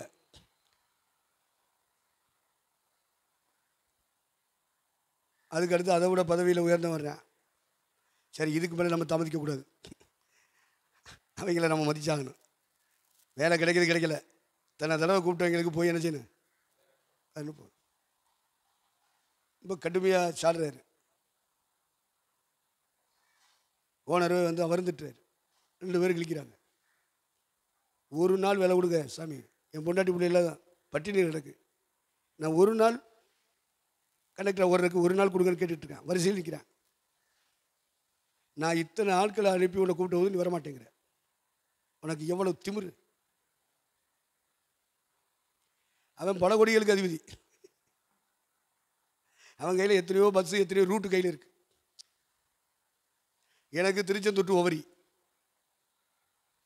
நான் கண்டக்டர் ஓடின பகுதி திருச்செந்தூர் ஒவரி. திருச்செந்தூரில் இருந்து அப்படி நாசரத்து போய் நாசரத்து சாத்தாங்குளம் வந்து காலையில் புறப்பட்டு அப்படி வந்துட்டு அப்படியே இட்டமொழி வழியாக அப்படியே சூச்சபுரம், தசமலை, இடையங்குடி, ஆனக்குடி, ஒவரி. அப்புறம் அதே வழியில் சாத்தாங்குளம், நாசரத்து வரைக்கும் போயிட்டு சாத்தாங்குளத்து வழியாக முதலூர், தட்டார்மடம் அப்படி போகணும். அடைச்சோலை, தசமலை அப்படி போகணும். அப்போ தசமலையிலேருந்து மறுபடியும் அதே ரூட்டில் வரணும் சாத்தாங்குளம். அப்புறம் சாத்தாங்குளத்துலேருந்து நேராக மறுபடியும் ஓரி போயிட்டு ஓரியிலேருந்து த்ரூவாக காலையில் வந்த வழியில் அப்படியே வந்து திருச்செந்தூரில் வந்து நைட்டு ஸ்டே. ஒரு நாள் கொடுங்க அப்படின்னு கேட்டுக்கிட்டு இருக்கான். க்யூவில் நிற்கிறான். பொய் இல்லை, உண்மை. வரிசையாக நிற்கிறான். ஐயா ஒரு நாள் குடிக்கிறேன், ஏன்னா அந்த சம்பளத்தை வாங்கி குடும்பத்தை காப்பாற்றணும். இப்படிப்பட்ட இடத்துல இருக்கும்போது நீ வர கூப்பிட்டா அவன் வந்து கேட்டுக்கிட்டு காலில் வந்து கெஞ்சிக்கிட்டு இருக்கான், கொடுக்கல. உனக்கு நான் இத்தனை ஆளுகளை உன்னை கூப்பிட்றக்கு விட்டா நீ உட்காந்துக்கிட்டு வரேன்னு சொல்லிட்டு இருக்க அப்படின்னாரு. என் மனசுக்குள்ளே, டே நீ இல்லை, உங்கள் அப்பா இல்லை, நீ கொடுக்குற வேலைக்காக இல்லை, நீ கொடுக்குற சம்பளத்துக்காக இல்லை, கர்த்தர் வேலை செஞ்சு சாப்பிடணும்னு சொன்ன ஒரே காரணத்துக்காகத்தான். வேலை செய்யாமல் என்ன செய்யக்கூடாது? சாப்பிடக்கூடாதுன்னு சொல்லிக்காரு. அனுமதி இல்லைன்னா போயிட்டேன்ல அப்படின்னு மனசுக்குள்ளே இருக்குது. வெளியே சொல்ல முடியுமா? தொலைச்சி விடுவாங்க. கடைசியில் ஒரு வழிக்கு அவன் வந்தான், ஓனரும் மேனேஜரும். சரி, ஞாயிற்றுக்கிழமை நீ ஆராணி விட மாட்டேன். ஆமாம், நான் கடவுளுக்கு முன்னாடி இருந்தாகணும். நான் வாழுகிற காலத்தில் ஞாயிற்றுக்கிழமை வந்தால் நான் யாருக்கு முன்னாடி இருக்கணும்? கடவுளுக்கு முன்னாடி இருக்கணும். சரி, நீ இனிமேல் கண்டக்டர் இல்லை, நீ செக்கிங் இன்ஸ்பெக்டர். எப்படி? ஒரு ஆராதனை நாளுக்காக வாதாடி போராடி கொஞ்ச நாள் அந்த வேலையை இழந்துட்டு வருமானத்தை இழந்துட்டு இதுக்காக நிற்கிறேன்னு தெரிஞ்ச உடனே கர்த்தர் எனக்கு பதவி உயர்வைத்தான் தந்தார். அப்படி வாழ்ந்து வைப்பானா? இப்போ எனக்கு முன்னாடி வந்து கூடுகிற விசுவாசிகள்னு சொல்கிறீங்களே, இவங்க அந்த அளவுக்கு தியாகம் பண்ணலைன்னா அவங்க என்ன தேவன் அனுபவிச்சிருக்காங்க? ஞாயிற்றுக்கிழமை ஒரு நாள் தான் கடல் நாள், நாங்கள் போனால் தான் வருமானம் அப்படின்னா நான் எப்படி வாழ்ந்துட்டுருக்கேன்? அப்போ எனக்குள்ளே இருக்கிற பரிசுத்தாவியா, அவங்களுக்குள்ள இருக்கிற பரிசுத்தாவியா? எது பரிசுத்தாவி? நான் சிந்திப்பேனா சிந்திக்க மாட்டேனா? இல்லையே, வாழ்க்கை இல்லையே. ஞாயிற்றுக்கிழமை ஒரு நாள் அவங்க ஒதுக்க மாட்டேங்கிறாங்களே, 2 மணி நேரம் ஒதுக்குறாங்க. அப்புறம் எப்படி எனக்கும் பரலோகம் இவங்களுக்கும் பரலோகமா? அது எப்படி? பரிசுத்தம் இல்லாமல் ஒருத்தன் வர முடியாது. இது பாகுபாடு கிடையாது. விசுவாசியானாலும் பரிசுத்தம் வேணும், ஊழியக்காரனாலும் கழுவப்படணும், சுத்திகரிக்கப்படணும், அறிக்கை செய்யப்படணும், விட்டு விடணும். இவ்வளோ விஷயங்கள் இருக்கு, இவ்வளோ விஷயங்கள் இருக்கு. அப்போ இப்படியெல்லாம் ஆவியானவர், நமக்குள்ள இருக்கிற ஆவியானவர் நடத்தி வந்தார், கொண்டு வந்தார். வேலைக்கு போக வலிச்சுக்கிட்டா நான் ஊழியத்துக்கு வந்தேன், என்ன அழைச்சதுனால தான் வந்தேன். நான் உழைச்சவன், சம்பாதிச்சவன், சபைக்கு அள்ளி அள்ளி கொடுத்தவன், அந்த சபைக்குள்ளே இருக்கிற ஏழைகள், விதவைகளை, திக்கற்றவர்கள், இவங்களெல்லாம் என் உழைப்பிலிருந்து ஆதரித்தவன். அங்கே உள்ள பாஸ்டருக்கும் சௌரியமாருக்கும் மதருக்கும் கீழ்ப்படிஞ்சிருந்தவன். ஒரு நாள் அவங்களை வேதனைப்படுத்தின கிடையாது, எதிர்த்து பேசுன கிடையாது, கீழ்ப்படியாமை காட்டின கிடையாது. மனசாட்சி சுத்தமாக இருக்கு. இப்போ நான் அப்படித்தானே எதிர்பார்ப்பேன். அது தப்பா? என்னையும் நடத்தின பரிசுத்தாவியானவர் உங்களையும் நடத்தணும், உங்கள் சபை மக்களை நடத்தணும். அதுதான் பரிசுத்தாவின்றதாங்க என்னுடைய விசுவாசம். மற்றெல்லாம் பரிசுத்தாவின்னு சொல்கிறதுக்கு நீங்கள் வேணால் சொல்லிட்டு போகலாம், நான் சொல்ல முடியாது. உங்களுக்குள்ள பரிசுத்தாவி இருக்கு, உனக்குள்ள பரிசுத்தாவி இருக்கா? இருக்கா இல்லையா? இருக்கா? என்னடி சொல்ல மாட்டேங்கிறா? பரிசுத்தாவி இருக்கா இல்லையா? யார் சொன்னா? உனக்குள்ள பரிசுத்தாவி இருக்குன்னு சொன்னது யாரு? பாஸ்டரா? உங்கள் பார்த்து சொல்லுவேன், அதுதானே கேட்டேன். உங்கள் பார்த்து உங்களுக்குள்ள பரிசுத்தாவி இருக்குன்னு சொல்லிடுவேன். நான் சொல்லுவேன் உங்கள் பார்த்துக்குள்ளேயே பரிசுத்தாவி இல்லைன்னு. இப்போ என்ன செய்ய போகிற? இப்போ என்ன செய்ய போகிற?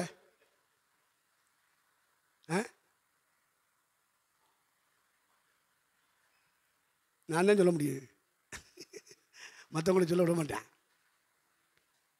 பாஞ்சு கழுத்தை பிடிச்சி கடிச்சு கொதறி ரத்தம் குடிச்சிட்டு போயிடுவேன். என்னமோ நான் கிருபை பெற்றதுனால தப்பி நிற்கிறேன். எல்லாம் கிருபை. இதெல்லாம் என்னது? கிருபை. தோத்திரம். அப்போ அதிகாலமே இறைதேட புறப்பட்டு போகிற நேரம் தான் கடவுளை தேடுகிற நேரம். இதை மைண்டில் எழுதிக்கிறீங்க. கடவுள் அந்த நேரத்தில் ஒரு பிரியம் வச்சிருக்கார், தன்னை வெளிப்படுத்துகிற நேரம்.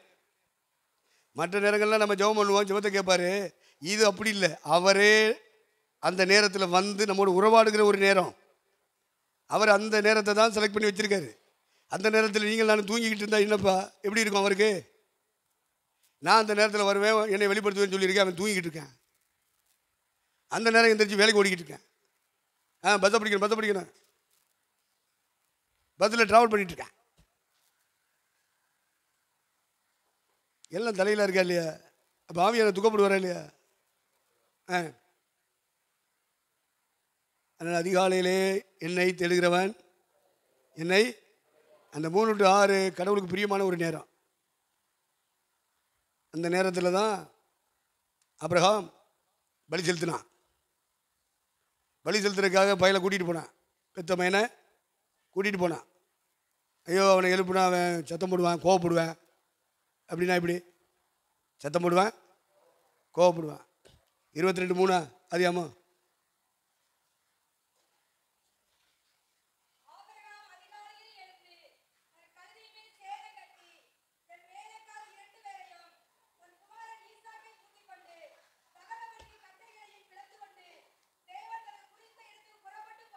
இப்போ வாங்க, அதிகாலைனா 3 to 6 சொல்லியிருக்கேன்.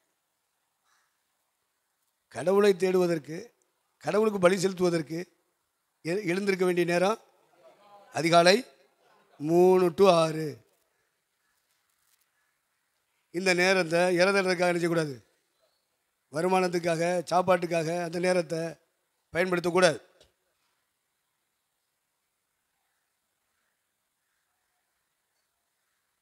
அதிகாலை நேரம் ரொம்ப முக்கியம்.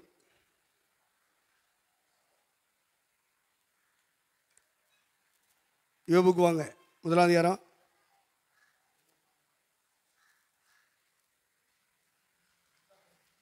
எதனாவது 5 வாசிங்க.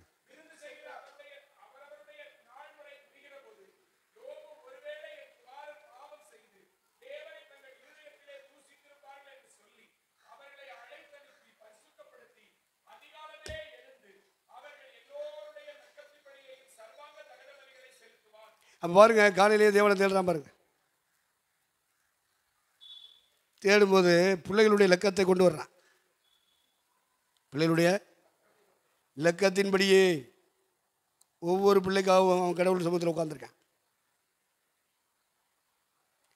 இந்த பிரகாரமாக யோபு அந்த நாட்களில் எல்லாம் செய்து வந்தான். அதிகாலையில் எழும்பிடுவான். ஒருவேளை என் குமாரர் பாவம் செய்து தேவனை தங்கள் இருதயத்திலே தூசித்திருப்பார்களோ, வாயத்தின்னு சொல்ல மாட்டான், இருதயத்துக்குள்ளே ஓடு அந்த எண்ணம், அந்த நினைவு. என்ன தூசிப்பதுன்னு என்ன? கெட்ட வார்த்தை போட்டு பேசுறது இல்லை, பெருமை. அப்போ சம்பாரிச்சு வச்சுருக்கான், லட்சமாக கோடி கோடியா கண்டபடி செலவு பண்ணுறது.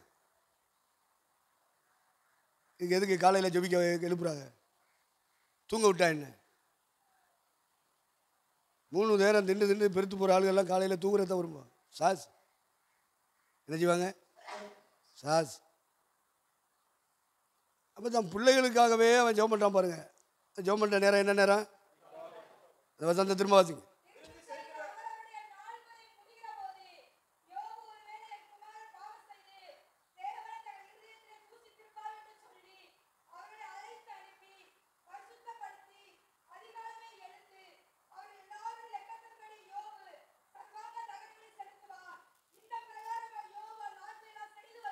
அப்போ அதிகாலமே எந்திரிச்சு பழகிட்டேன்னா, உங்களை அறியாமலே அதிகாலையில் எந்திரிச்சிருவீங்க.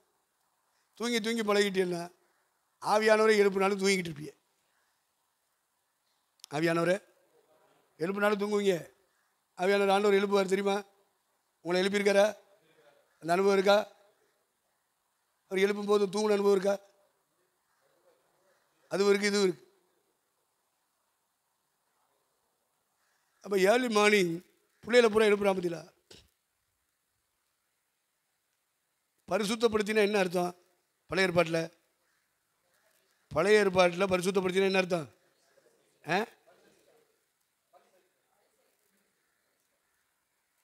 காலையிலேயே குளிராட்டாலும் அங்கே தண்ணிக்குள்ளே முக்கிய எழுப்பணும்.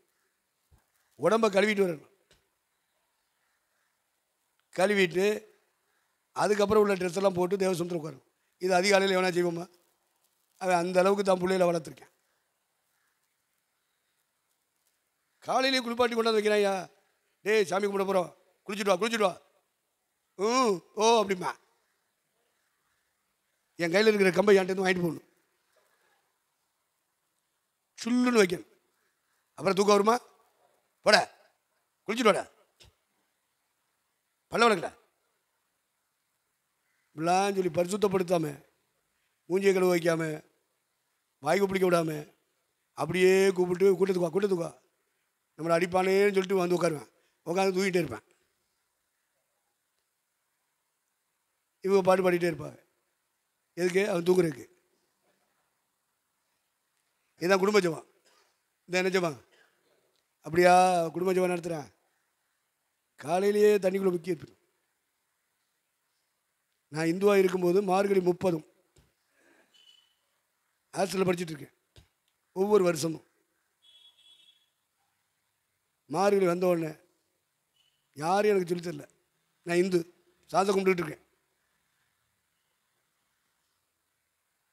கரெக்டாக எழுந்திரிச்சிடும். 3:30 எந்திரிச்சு எல்லா பயிலையும் எழுப்புவேன். அதில் கொஞ்சம் பேர் எழுப்புவான். எல்லாரையும் கூட்டிகிட்டு போய் பக்கத்தில் ஊரணி இருக்கும், வாக் அப் த டிஸ்டன்ஸ். தண்ணியில் கொண்டு போய் விழுந்து குளித்து எந்திரிச்சு இடுப்பில் துண்டை கட்டி, திருநூறு இருக்கும், திருநீர் அப்படின்னு சொல்லுவாங்க. சாம்பல் சாணியை சுட்டு அதை சாம்பலாக்கி அந்த சாம்பலை அப்படி வச்சுருவேன். சாம்பலை இந்த கை ஒரு 3 இடம், இந்த கை 3 இடம், நெஞ்சில் நெத்தியில் வச்சு அப்படி பொட்டு வச்சு அப்படி பாட்டு பாட ஆரம்பிப்பேன். இவங்க எல்லாம் பின்னாடி பாடிட்டு வர்றாரு. இப்போ குளிக்க போகிற இடத்துல 2-3 பேர் டப்பு டப்புன்னு விழுந்து குளிச்சுடுவான். பனி இறங்கிட்டு இருக்கும். மார்கழி 30 பனி இறங்கிட்டு இருக்கும். சில பயிலுக அங்கேயும் வந்து தூங்கிட்டு இருப்பான். ஊர்னுக்கரையில் எட்டிட்டு மிதிக்கிறது, ஊருண்டு போய் தண்ணியில் விடுவாங்க. ஒருத்தனை போட்டவனுங்க பக்கத்தில் தூங்கின போன டப்பு டப்பு வச்சு ஓடிப்பிடுவான். எல்லாம் இந்துஸ் தான். அதில் சில கிறிஸ்தவர்கள் ஹாஸ்டலில் படிப்பான். எனக்கு இதெல்லாம் தெரியாது பற்றியில, சாமியை தர கும்பிட்றோம். அவன் சொல்லுவாங்க நாங்கள் வந்து கிறிஸ்டின். கிறிஸ்டினாக இருந்தேன், என்ன இந்துவாக இருந்தேன். கடவுள் ஒன்று தானே, எம்மதமும் சம்மதம் இருக்கணுமா இல்லையா? வா வா ஐயா வரக்கூடாது. உடனே ஆட்டி எஸ்சிபிசி கரெக்டாக தான் நம்பர் 1 நான் தான். ஹாஸ்டலுக்குள்ளே எஸ்சிபிசி கரெக்டாக வந்தால் நம்பர் 1 நான் தான். இங்கே சேதுபதி ஆர்ட்ஸ் காலேஜில் கரெக்டாக வந்துச்சுன்னா செல்வகுமார் கிறிஸ்தவன், சிஎஸ் கிறிஸ்தவன். அதில் சாமுவேல் திருமுருகன் குளத்தூரில் உங்கள் அப்பா பூசாரி, கோயில் பூசாரி. சீமானுக்கு மாமன் காவல்னா காளிமுத்து அமைச்சர். அன்னைக்கு கூட செல்வகுமார் நான் பேசிக்கிட்டோம். இப்போ நிறைய மறந்துட்டார். எனக்கு அப்படியே இருக்காடா இருக்கு. மறந்ததுனால சில விஷயங்கள் அவரால் சொல்ல முடியல. அவர் தான் எனக்கு சொன்னார், என் மைண்டில் பதிவு பண்ணது. அந்த காலத்தில் செருப்பு கட்டி அடிச்சிட்டார். அமைச்சர் வந்திருக்காரு, எஸ்பியினுடைய தலைமையில் போலீஸ் காவல் சுற்றி நிற்கிது. பைபாஸ் ரோட்டிலேருந்து எல்லா இடத்துலையும் காவலர்கள் குவிஞ்சிருக்காங்க. அமைச்சர் உள்ள வராரு. எம்ஜி ராமச்சந்திரன் முதலமைச்சராக இருக்கார். மாலை போட போகிறாங்க. ஹாஸ்டலில் இப்போ எலெக்ஷன் நடக்கும். அதில் தலைவராக இருக்கிறவங்க தான் மாலை போடணும். எஸ்சிபிசி கரெக்டாக நான் இருந்த இடத்துல கிறிஸ்டின்ஸ்லாம் அப்படி சொல்லுவாங்க. எடுத்துகிட்டு போய் ஊரணியில் வச்சு தள்ளுறது. எப்படியும் அந்த குளிருக்குள்ளே ஆடிக்கிட்டு விழுந்துருவாங்க. டவுசர் ஈரமாக இருக்கும். துண்டை கட்டுக்கடா இழுப்பில் அப்படியே எல்லாரையும் குடிக்க. அப்புறம் திண்ணூறு பூச போவேன். இந்த கிறிஸ்டின் பையில சொல்லுவாங்க, நாங்கள் வந்து பூசக்கூடாது. நாங்கள் எனக்கு தெரியாதுல்ல, நான் முழு குருட்டுப்பேன். கிறிஸ்தவன் பூச மாட்டான்னு தெரியுமா? எனக்கு என்னென்னு கேட்டால் எம்மதமும் சம்மதம், ஒன்றே குலம் ஒருவனே தேவன். அந்த நம்பிக்கை தான் எனக்கு உண்டு. அவங்க எவ்வளவோ அழுகிறாங்க. உடனே ஏறிக்கிட்டு குறுக்கில் தான் மிதிக்கிறது. அது இன்னமும் என்னை விட்டு போல பார்த்துக்கிடுங்க. இந்த குறுக்கில் மிதிக்கிறது 15 வயசு 16 வயசு 17 வயசில் ஆரம்பிச்சது. ஒரே மிதி தோத்திரம். ஹாஸ்டலில் அவ்வளோ ஸ்டூடெண்ட்ஸ் மத்தியில் அடிப்பேன். பூசுறா பயந்துக்கிட்டு பூசுவாங்க. அந்த பாவத்தையெல்லாம் நான் இப்போ சுமந்துக்கிட்டு இருக்கேன். அந்த பாவத்தின் தண்டனையெல்லாம் சுமந்துட்டு அறியாமல் செய்தவைகளை கர்த்தர் காணார் போல இருக்கிறார். இப்பொழுதோ எங்கும் உள்ளவர்கள் மனம் திரும்ப வேண்டும் என்று கட்டளையிடுகிறார். அப்போஸ்தலருடைய 17 30 வாசி.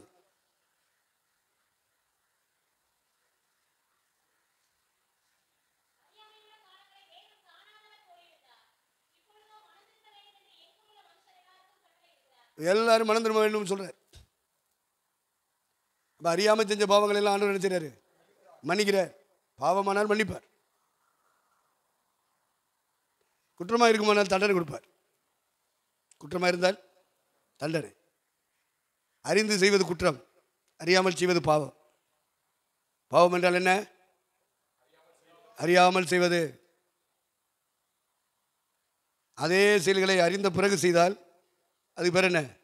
குற்றம்.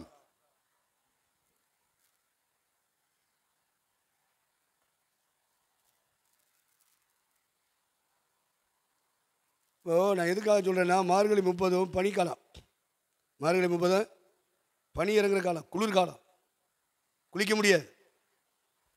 இப்போ வாங்க யோபுக்கு இதெல்லாம் சொன்னால் தான் உங்களுக்கு விளங்குன்றதுக்காக தான் அப்படி போய் வர்றது, புரிய வைக்கிறதுக்காக. யோபு அதிகாலமே எழும்பி தன் பிள்ளைகளை என்ன செய்கிறார்? பரிசுத்தப்படுத்துகிறார் என்று சொன்னால், பல்ல கழுவணும், வாயை கழுவணும், கண்ணை கழுவணும், மூஞ்சியை கழுவணும். முடிஞ்சா யோபு தன் பிள்ளைகளை குளிப்பாட்டுறான். குளிச்சுட்டு வாங்கடா. காலையில் குளிக்கிற நேரம் என்ன? அதிகாலை நேரம் யோபு ஃபேமிலிக்கு. அதுவும் பிள்ளைகள் என்ன பாவம் செஞ்சுருப்பாங்கன்னா, இருதயத்தில் பாவம் இங்கே வெளியில் இல்லை, இருதயத்தில் பாவம் செஞ்சுருப்பாங்களோ, அதனால கடவுள் வேதனைப்பட்டுருவாரோ, நம்ம பிள்ளைகளுடைய எதிர்கால வாழ்க்கை சாபம் வந்துருமோ. அதிகாலமே எழும்பி ஒவ்வொரு பிள்ளைக்காகவோ அவன் என்ன செய்கிறானா, பலி செலுத்துகிறான். அதிகால நேரம் தேவன் வெளிப்படுகிற நேரம். அதனால் ஆபிரகாமை பார்க்குறோம், யோபுவை பார்க்குறோம், மகதலேனா மரியாதை பார்க்குறோம். இவங்கெல்லாம் இந்த ஏர்லி மார்னிங் போனதுனால விசேஷமான கிருபையை பெற்றுக்கொண்டாங்க. இன்றைக்கி யோபுடைய வாழ்க்கை உலகம் முழுவதும் பிரசிக்கப்படுகிறது. முழு உலகத்திலேயும் வந்து சாட்சி. ஆபிரகாமுடைய வாழ்க்கை முழு உலகத்திலேயும் சாட்சி. மகதலேனா மரியாதை தான் முதல்ல உயிர்த்தெழுந்த இயேசுவை தரிசித்தாள் என்பது உலகம் முழுவதும் சாட்சி. உங்களை என்னன்னு சொல்லுவாங்களா? உலகம் முழுவதும் நீங்களும் நானும் பேசப்படுற பாத்திரமா மாற முடியுமா? ஆனால் சொல்லிக்கிறேன், பரிசுத்த உங்கள் மேல் வரும் பொழுது பலனடைந்து எருசலேமிலும் யூதாவிலும் சமாரியாவிலும் பூமியின் உலகம் முழுவதும் சாட்சியாக இருப்பீர்கள் சொல்லியிருக்காரு. அதுக்கு ஆதாரமாக பரிசுத்தாவியை ஊற்றியிருக்காரு. நமக்குள்ளே இறங்கி இருக்கிறது பரலோகம் தந்த பரிசுத்தாவி. ஆனால் நம்ம சாகிறதுக்கு முன்னாடியும் சாட்சி, செத்த பிறகு சாட்சி. நீங்கள் எனக்கு சாட்சியெல்லாம் இருப்பீர்கள். சாகிறதுக்கு முன்னாடி சாட்சி, செத்த பிறகு. அதனால் முதல்ல ஆசரிப்பு கூடாரத்தில் வந்த உடனே, உள்ளே வந்த உடனே ஆடோ மாடோ ஆசாரியம் கையில் கொடுக்கணும். யார் கையில்? அவன் வச்ச உடனே என்ன சொல்லுவான், அந்த ஆட்டினுடைய தலையில் மாட்டினுடைய தலையில் கையை வச்சு உன் பாவத்தை என்ன செய்ய, அறிக்கை செய். அதனால தான் சொன்னேன், நம்முடைய ஆராதனைக்கு வர்ற தேவ பிள்ளைகளை அறிக்கையிட வைங்க. 1 ஹவர் ஒதுக்கிடுங்க. 1 மணி நேரம் அவங்களுக்கு பாவ அறிக்கை, ஆண்டவருடைய சமூகத்தில் அறிக்கை செய்யணும். பாவங்களை அறிக்கை செய்யாமல் பாவ மன்னிப்பு இல்லை. அந்த வாரம் பூரா அவங்க பண்ண அக்கிரமம், துரோகம், மீறுதல், சண்டைகள், வாக்குவாதங்கள், தர்க்கங்கள், பொய், புரட்டு, திருடு, களவாணித்தனம், இதில் இருந்தெல்லாம் அவங்க வெளியே வரணும். வந்த பிறகு தான் வாயை திறந்து பாட்டு பாட வைக்கணும். வந்த பிறகு தான் அவங்க எல்லாரையும் ஜெப குறிப்பு சொல்லி ஜெபிக்க வைக்கணும். வந்த பிறகு தான் அவங்க காணிக்க போடணும். இந்த காரியங்கள்லாம் செய்த பிறகு தான் காணிக்க போட வைக்கணும். ஆவியில் நிரம்புறதுக்கு பழக்கி கொடுக்கணும். பாவரிக்கை செய்யாமல் ஆவியில் நிரம்பாது, அது வஞ்சகாவியாக மாறிடும். என்ன ஆவியாக மாறும்? வஞ்சிக்கிற ஆவியாக மாறிடும். அப்புறம் சாகிற வரைக்கும் அந்த ஆவி வெளியே போகாது. யூதாசை கொண்டுக்கிட்டு போனது மாதிரி அது கொண்டுக்கிட்டு போயிடும். நரது கூட்டிகிட்டு போயிடும். ஊழியத்தில் இருந்தாலும் கூட்டிகிட்டு போயிடும். சாதுக்கு இடையில வாய்ப்பு கொடுத்தான் பேதுரு, ஆனாலும் தப்பிக்கிட்டான். காரணம், அவன் வெளியே போய் மனக்கசந்து அழுதா. செய்த பாவத்தை சொல்லி சொல்லி அழுகணும். குற்றம் தீர நியாயம் சொல்லுதல் அப்படின்னு சொல்லுவான் பவுல். பாவரிக்கையில் ஒரு பகுதி என்ன வருது? குற்றம் தீர அப்படின்னு சொல்லியிருக்கோம். 2 கொரிந்தியர் 7:7 வாசிக்க. 11.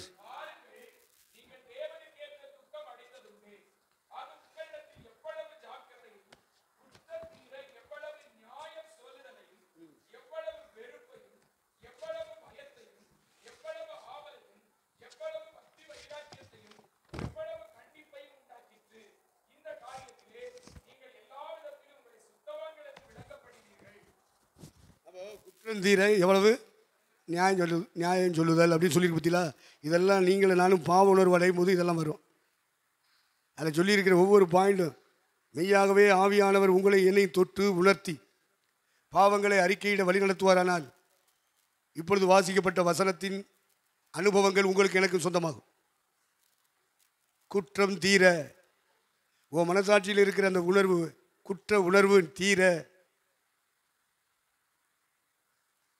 உன்னை கழுவுறது எவ்வளவு நிச்சயம்.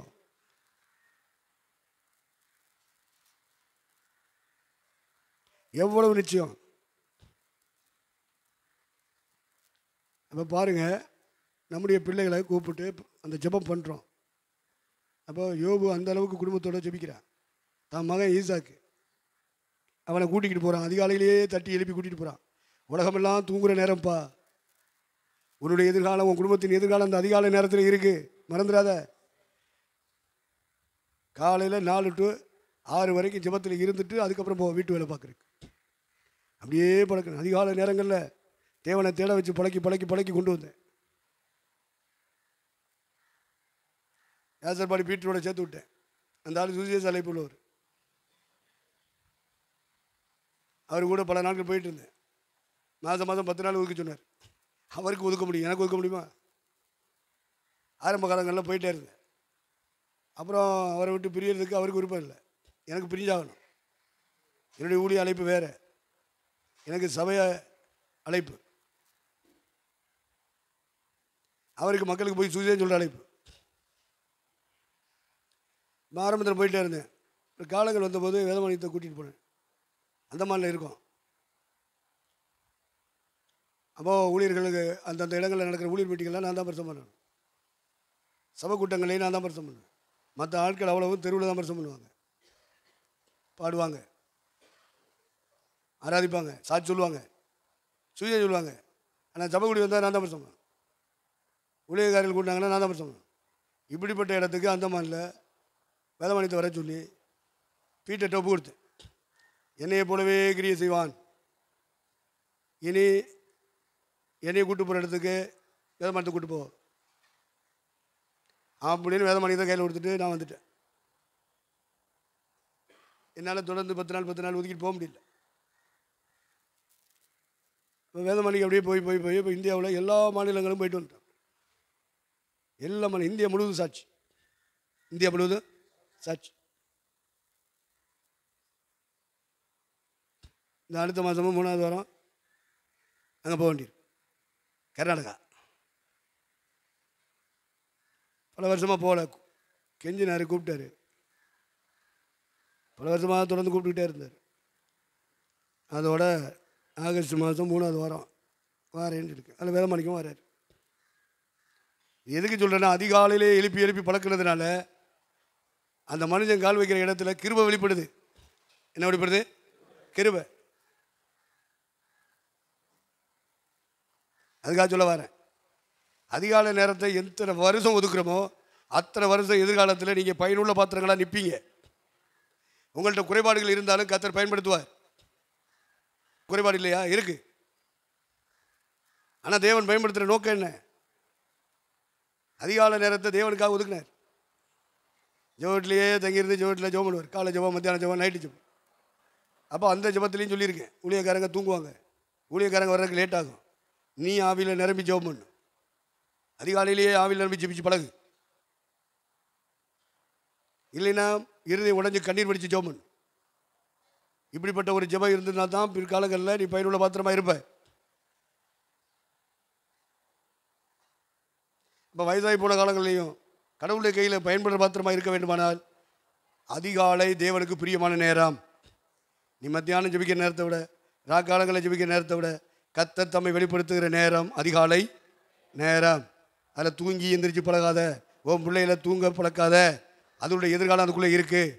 அதுக்கு படிக்கணும்னு சொல்லிட்டு, அது சின்ன பிள்ளைன்னு சொல்லிட்டு சின்ன பிள்ளை புறம் பண்ணாங்க. அப்புறம் படிக்க வச்சோன்னா படிக்கணும். கடைசியில் அந்த பிள்ளைகளை நாசமாக்குறத பேரண்ட்ஸ் தான். கடவுளுடைய கிருபை இல்லாமல் இருக்குங்க பிள்ளைகள். காரணம் பேரண்ட்ஸ் தான்.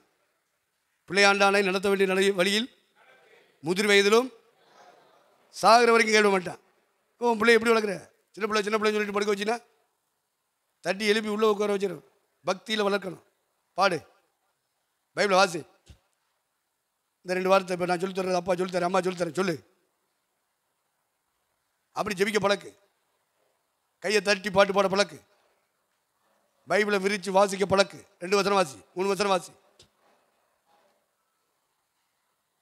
அப்புறம் பெரிய பிள்ளையாட்டேன் நாசமாக்காத பிள்ளையில பக்தியின் வழியில் வழக்கு, வழி நடத்து. இந்த வாலிய பிள்ளைகளானாலும் யோபு குடும்ப ஜெபத்தில் எப்படி இருக்கணும்னு சொல்கிறான். இருதயம் அந்தரங்கமானது, அந்தரங்கத்தில் பாவம் செய்திருப்பார்களோ. பெருமைக்கு இடம் கொடுத்துருந்தா தேவனை தூசிக்கிறதுக்கு சமம். பெருமைக்கு இடம் கொடுத்தா தேவனை தூசிக்கிறதுக்கு சமம். பிள்ளைகள் இருதயங்களில் பெருமை இருக்கா இல்லையான்னு நீ கண்டுபிடிக்க வேண்டாமா?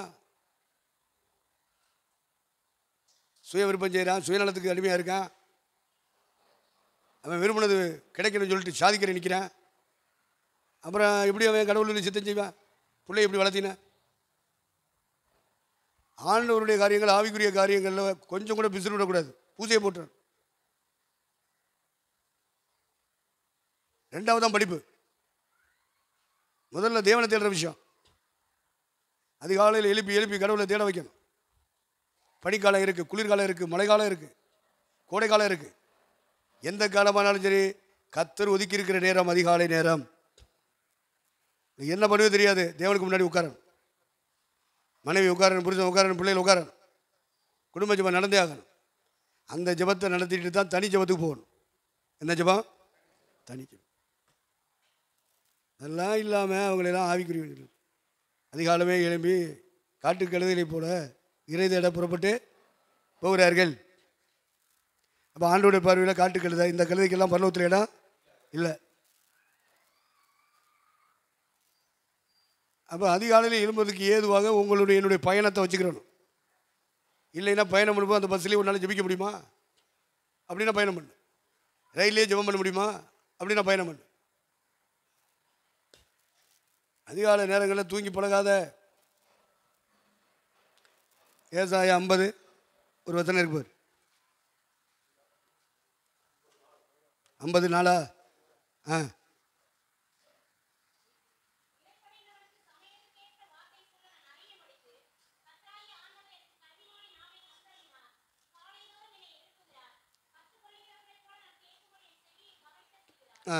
காலைதோறும் ஆண்டவர் நினைச்சிடறான். ஏன் மத்தியானம் எழுப்ப வேண்டியனே? ராத்திரியில் தூங்கும்போது எழுப்ப வேண்டியனே? அதிகாலை நேரம் அவருக்கு பிரியமான நேரம். நம்ம அதிகாலையில் எந்திரிச்சு அவரை தேடிட்டு வந்துட்டோம்னா, நான் என்னைக்காவது ஒரு நாள் தூங்கிட்டோம்னு வை, அவரே வந்து எழுப்பி விட்டுரு. இது வாழ்க்கை.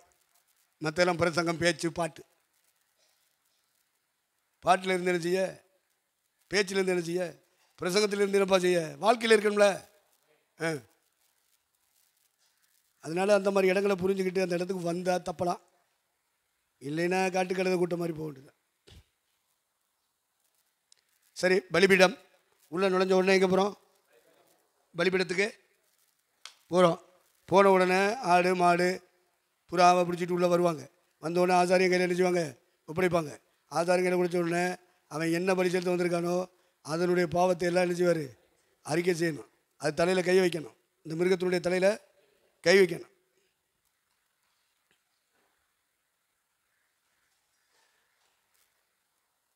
இது பாவ அறிக்கை. அப்போ நம்முடைய திருச்சபை மக்கள், நம்முடைய ஊழியக்கார மக்கள் தேவ சமூகத்தில் அன்றாடம் பலி செலுத்துறதுக்கு முன்னாடி கடவுளுடைய சமூகத்தில் வந்துட்டா முதல்ல செய்ய வேண்டியது என்ன? நாம் நம்முடைய பாவங்களை அறிக்கையிட்டால் நம்முடைய பாவங்களை நமக்கு மன்னித்து எல்லா அநியாயத்தையும் நீக்கி நம்மை சுத்திகரிப்பதற்கு தேவன் உண்மையுள்ளவராக இருக்கிறார். ஒரு சுத்திகரிக்கப்பட்ட பிறகு தாப்பா போய் பாட்டு பாடணும், மற்ற காரியங்களே செய்யணும். பாவரிக்கை செய்யணும்ல. தவறு பண்ணிட்டு அந்த தவறோட போய் உட்கார்ந்தோம்னா அது துன்மார்க்கன் செலுத்தும் பலி. என்ன பலி? துன்மார்க்கனுடைய பலி கர்த்தருக்கு அருவருப்பானது. பாவங்களை அறிக்கையிடணும், பாவத்துக்கு மன்னிப்பை பெற்றுக்கொள்ளணும், அதுக்கப்புறம் தான் பலி செலுத்தணும். நீ 1000 பலி செலுத்தினாலும் சரி, 5000 பலி செலுத்தினாலும் சரி,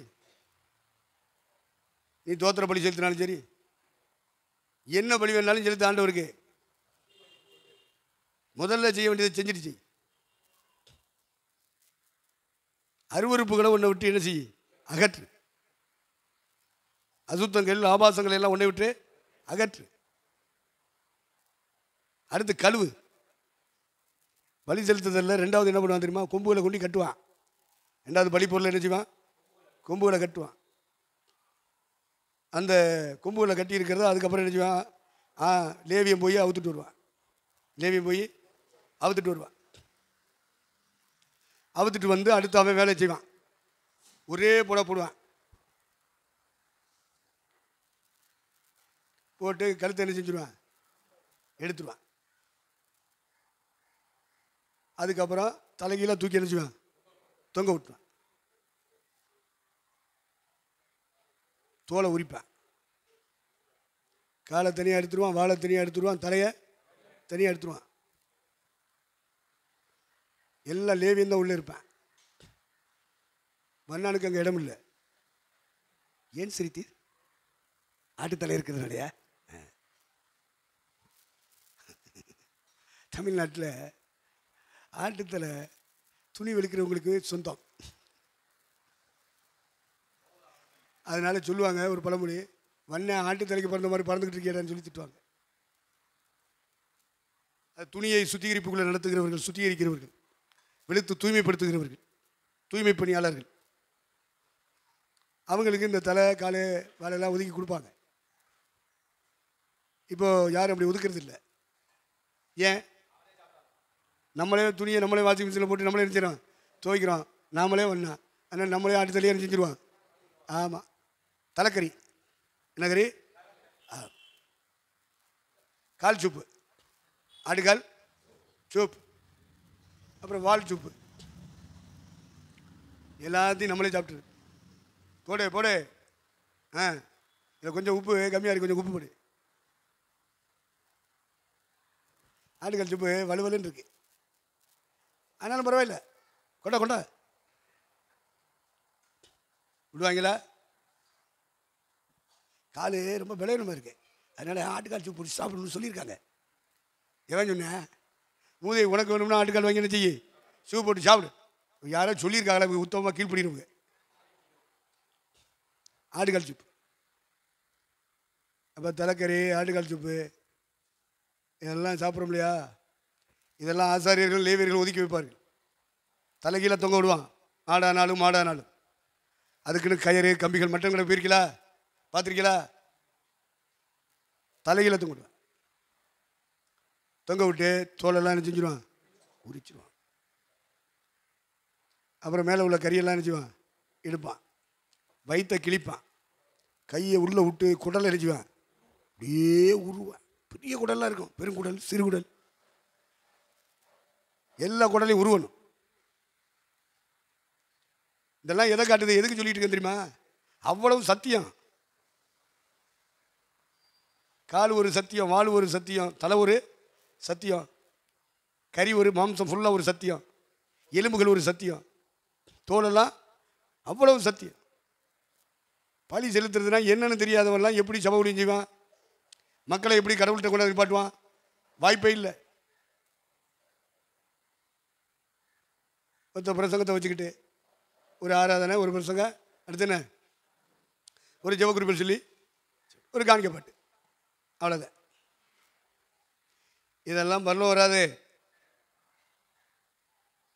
ரோமர் 15:15. அப்படியிருந்தும் சகோதரரே, புறஜாதியராகிய பலி பரிசுத்த ஆவினாலே பரிசுத்தமாக்கப்பட்டு தேவனுக்கு பிரியமான பலியாகும்படிக்கு நான் தேவனுடைய சுவிசேஷ ஊழியத்தை நடத்தும் ஆசாரியனாயிருந்தும் புறஜாதிகளுக்கு இயேசு கிறிஸ்துவுடைய ஊழியக்காரனாகும் பொருட்டு தேவன் எனக்கு அளித்த கிருபையினாலே உங்களுக்கு ஞாபகப்படுத்தும்படி நான் அதிக தைரியமாக எழுதினேன். ஏன் தன்னை ஆசாரியன்னு சொல்கிறான்? அப்போஸ்தலன்னு சொல்கிறான், தீர்க்கதரிசின்னு சொல்கிறான், போதகன்னு சொல்கிறான், மெய்ப்பன்னு சொல்கிறான், சுவிசேஷகன்னு சொல்கிறான், சுவிசேஷ ஊழியத்தை நடத்தும் அப்படின்னு சொல்கிறான். அடுத்து இவ்வளவு போஸ்டிங் சொல்லிட்டு வர்றவன் தன்னை ஆசாரியன்னு சொல்கிறான். சபைக்கு அவன் யாரு? ஆசாரியன். அப்போ புதிய ஏற்பாட்டு சபை ஊழியக்காரங்க ஆசாரியனை மாறணும். நான் புதிய ஏற்பாட்டு சபையின் ஊழியக்காரனாக பொருட்டு ஆசாரியனாக இருந்து புறஜாதிகளாகிய பழி, யூதனை தவிர மற்ற எல்லாரும் புறஜாதி, சர்வதேசத்திலும் ரட்சிக்கப்படுகிற ஜனங்கள், ஞானஸ்தானம் எடுக்கிற ஜனங்கள், பரிசுத்தாவிலே நிரம்பி அந்நிய பாஷை அடையாளத்தோடு ஆராதனை செய்கிற ஜனங்கள் புறஜாதிகள் என்று சொல்லுகிறான். இந்த புறஜாதி தேவனுக்கு பிரியமான பலியாய் மாற வேண்டும். இப்போ நான் சொல்லிட்டு வந்ததெல்லாம் இதுதான், இந்த வசன ஆதாரம் தான்.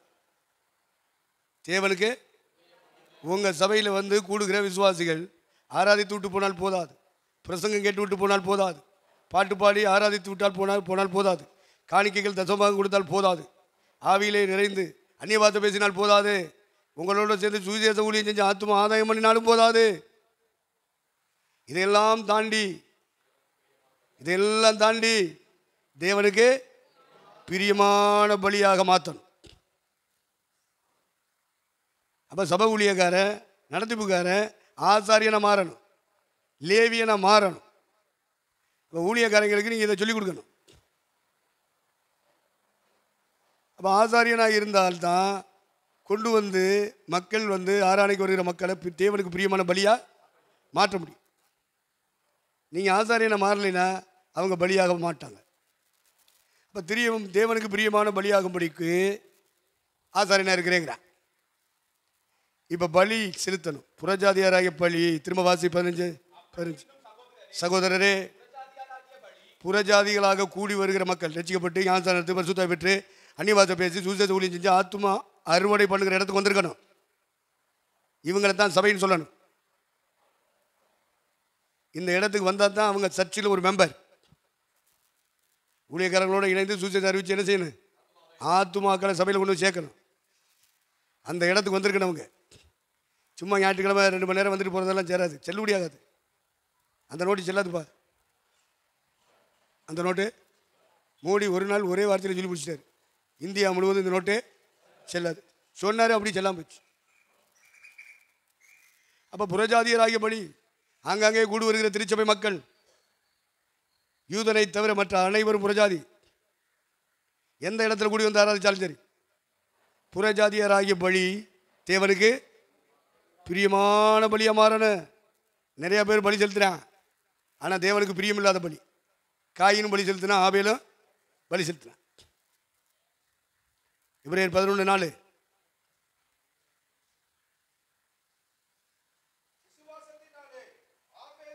விசுவாசத்தினாலே ஆபேல் காயினுடைய பலியிலும் மேன்மையான பலியை தேவனுக்கு செலுத்தினான்.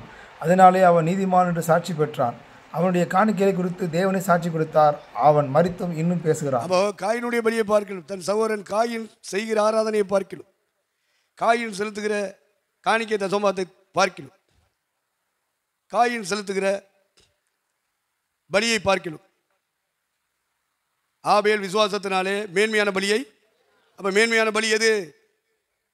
அவங்களும் ஆராதிக்கிறாங்க, நீனும் ஆராதிக்கிற. அவங்களும் பாட்டு போடுற, நீனும் பாட்டு போடுற. அவனும் தோத்திரம் போடுற, நீனும் தோத்திரம் போடுற. அவனும் கையை தட்டி அந்நிய பாத்து பேசுற, நீனும் கையை தட்டி அந்நிய பாத்து பேசுற. என்ன உனக்கிட்ட என்ன மேன்மை இருக்கு? அவன் சகோதரன் தான் மேன்மையான பலியை செலுத்தினான். அப்படி ஒரு சாட்சி ஆபேல் பெற்றானே, உங்களுக்கு எனக்கு வேண்டாமா? அவன் விசுவாசத்தினால செலுத்தினான். அதான் நான் இப்போ சொல்லிக் கொடுத்தேன். பலி செலுத்த வர்ற, கடவுளுக்கு ஊழியம் செய்ய வர்ற, கடவுளுக்கு காணிக்கப்பட வர்ற, முதலாவது என்ன செய்யணும்? மிருகத்தின் மேலே பாவங்களை அது மேலே சுமத்தணும். அதான் அறிக்கையிடுறது. செலுத்தி பாவம் மன்னிக்கப்பட்டு விட்டது என்பதற்கு அடையாளமாக அந்த ஆடு பலியாகணும். அந்த ஆடு ரத்தம் சிந்தணும். இந்த மாதிரி மேன்மையான பலி, ரத்த சிந்தனை இல்லாமல் மன்னிப்பு இல்லை. இதை பற்றி கவலைப்படாமலே ஆராதனை செய்தவன் காயின். இதை குறித்த ஒழுங்கில் ஆராதனை செய்தவன் ஆபேல். அதுதான் மேன்மையான பலி. ரத்த சிந்தின பிறகு தான் காணிக்க என்ன செய்யணும்? செலுத்து. பாவங்களை எல்லாம் ஆட்டு மேலே அறிக்கிட்டு அந்த ஆடை அவங்க பலியாக்கி ரத்தம் சிந்தி அந்த ரத்தத்தின் மூலமாக மன்னிப்பை பெற்றுக்கொள்ளணும். இதான் முறை, இதான் ஒழுங்கு. இப்படி தான் தேவனை தேடணும். இந்த பாதையில் தான் தேவனுக்கு ஆராதனை செய்யணும். அது இல்லாத ஆராதனை அருவருப்பானது கர்த்தருக்கு. அந்த பாட்டெல்லாம் ஏற்றுக்கிற மாட்டார், அந்த தோத்திரத்தை ஏற்றுக்கிற மாட்டார். முறை ஒன்று இருக்குல்ல, காயின் மாதிரி ஏனோ தானோன்னு செஞ்சால் ஏற்றுக்கிற மாட்டார். ஆபேலை போல முறைப்படி செஞ்சால் கர்த்தர் ஏற்றுக்கொள்வார், பரலோகம் அங்கீகரிக்கும். அதுக்கப்புறம் ஆட்டை வெட்டி தோலை உரிக்கணும், தலை கால் வாழெல்லாம் பிரிக்கணும், சந்தா மாம்சத்தை வெட்டி எடுக்கணும், குடலை உருவணும், குடலை கழுவணும், மாம்சத்தை சந்தா வெட்டி கழுவணும், எல்லாத்தையும் கொண்டு போய் பலிபீடத்தில் போட்டு எரிக்கணும், எரித்து சாம்பலாக்கணும். அந்த சாம்பலில் ஒரு ஸ்மெல் வரும் பார்த்துக்குது. என்ன வர ஸ்மெல்லுன்னா என்ன தெரியுமா? வாசனை. காப்பி போட்டால் ஒரு வாசனை வரணுமா இல்லையா? கருவாட்டு குழம்பு வச்சா வாசனை வரணுமா இல்லையா? மீன் குழம்பு வச்சா, கறி குழம்பு வச்சா, கோழி குழம்பு வச்சா ஒரு வாசனை வரல. அது என்ன குழம்பு? அது என்ன கூட்டு? அந்த அளவுக்கு வாசனை வராத அளவுக்கு தயார் பண்ணுற ஆட்கள் நம்ம ஆட்கள். இவங்களை அடிக்க உலகத்தில் யாருமே கிடையாது. வாசனை இல்லை. நான் ஒரு காப்பியை போட்டு குடிக்கேன், அந்த காப்பியை இப்படி பிடிச்சிங்க, இப்படி பிடிச்சிங்க தேனான்னு சொல்லி கொடுத்துருக்கேன், வாசனையே வராது. நான் சொல்கிறபடி செஞ்சால் அதில் வந்து ஸ்மெல் வரும், வாசனை வரும். அப்போ பலிபீடத்தில் கடவுள் எந்த ஒழுங்குப்படி ஆட்டையோ மாட்டையோ புறாவையோ பலியாக்கணும்னு சொன்னாரோ அதுக்கு சில ஒழுங்குகளை சொல்லிக் கொடுப்பாரு. அந்த ஒழுங்குகளில் பலி செலுத்தணும். பிரமாணமே அறியாதவன், ஒழுங்கு தெரியாதவன்லாம் அந்த இடத்துல நிப்பாட்டு வரா, ஆண்டு நிப்பாட்ட மாட்டார். இப்படியே பலி செலுத்தணும். காலை தனியாக எடுக்கணும், வாழை தனியாக எடுக்கணும், தலையை தனியாக எடுக்கணும், தோலை தனியாக எடுக்கணும், சந்தா மாம்சத்தை எடுக்கணும், குடலை உருவி எடுக்கணும், ஈரலை உருவி எடுக்கணும், கிட்னியை உருவி எடுக்கணும், எல்லாத்தையும் பார்ட்டாக பிரிக்கணும்னு சொன்னார். தனித்தனி பார்ட்டாக பிரிக்கணும். பிரித்து அத்தனையும் கழுவி சுத்தம் பண்ணி பலிபீடத்தில் கொண்டு வந்து என்ன செய்யணும்? எரித்து சாம்பலாக்கணும். அப்புறம் எரியும் போது ஒரு ஸ்மெல் வரும். அந்த ஸ்மெல்லை கர்த்தர் நினைச்சுவாராம், சுகந்த வாசனையாக ஏற்றுக்கொள்வாராம். அவருக்கு தேவை மற்றது எல்லாம் உள்ள, அவருக்கு தேவை வாசனை. அப்போது அள்ளி போடுறான்னு வைங்க, கட்டையை போட்டு அந்த பில்டர் மேலே கட்டையை போட்டு எரிஞ்சிக்கிட்டு இருக்கோம். என்ன எரிஞ்சிக்கிட்டு இருக்கும்போது அதுக்கு மேலே மாம்சத்தை போட நினச்சிவான் போடுவான். போடும்போது அது எரியும் போது என்ன வாசனை வரும்? நம்ம ஸ்மெல் எடுக்க முடியுமா? அப்போ அது எரிஞ்சு எரிஞ்சு எரிஞ்சு அது சாம்பலாக வரைக்கும் ஒரு முக்கூறு ஆணி வச்சுருப்பான், சூலாயுதம். எங்கே இருக்கு? அது சிவன் கோயிலில் இருக்குன்னு சொல்லக்கூடாது. இங்கே இருக்கா? நம்ம தேவாலயத்தில் நம்ம கூடாரத்தில் என்ன இருக்கு? முக்கூறு ஆணி, அதுக்கு பேர். அவன் சூல் ஆயுதம்மா, திரிசூல். 3 முக்கூறு ஆணி, ஒரே ஆணி மேலே 3 ஆணி இருக்கும். அதான் என்னது? திரிசூலம் அப்படிமா. சென்னையில் ஒரு ஏர்போர்ட்டுக்கு பேர் திரிசூலத்தில் இருக்குன்னு சொல்லுவான். எங்கே இருக்கு? சிவாஜி கணேசன் டபுள் ஆக்டர் நடித்த படமல்ல திரிசூலம். இங்கே இருப்பது தான் திரிசூலம். எதுக்கு இந்த முக்கூராணி? இந்த திரிசூலம் எரிஞ்சுக்கிட்டு இருக்கும். சில இது கறி உருண்டு போய் மூளையில் கிடக்கும். அதை குத்தி அந்த மாம்சத்தை தூக்கி நடுவில் போட்டு எரிக்கணும். முழு மாம்சமும் எரிஞ்சு சாம்பலாகணும். அப்போ தான் ஒரு வாசனை வரும். பாதி மாம்சம் எரிஞ்சால் கெட்ட வாசனை தான் வரும். கிட்ட நிற்க முடியாது. எரிஞ்சு என்ன செய்யணும்? சாம்பலாக வரைக்கும் அங்கங்கே உருண்டு கிடக்கிற மாம்சத்தை எல்லாம் துண்டுகளை குத்தி குத்தி குத்தி குத்தி எடுத்து என்ன செய்யணும்? நடுவில் போடணும். இவன் ஆசாரியன் இப்படி குத்தி குத்தி தூக்குற பற்றியில் மாம்சத்தில் குத்தும் போது வலிக்கணும். ஐயா வந்து மாம்சத்தில் பேசுகிறாரு. ஐயா வந்து குத்தி அப்புறம் எப்படி பேசுறது? குத்தி தானே பேசணும். அந்த மாம்சத்தை எரித்து சாம்பலாக்குற பலி செலுத்தணுமானால் புறஜாதியராகிய பலி தேவனுக்கு பிரியமான பலி ஆகும்படிக்கு சுவிசேஷத்தை நடத்தும் தேவனுடைய ஆசாரியனாக இருந்து அப்படிங்கிறான். அப்போ ஆசாரிய லேவி அந்த வேலை செய்யுமா இல்லையா? சரி, அப்புறம் செய்வோம். எந்திரிங்க, உங்களுக்காக பின்புறத்தில் காத்திருக்கிறார்கள்.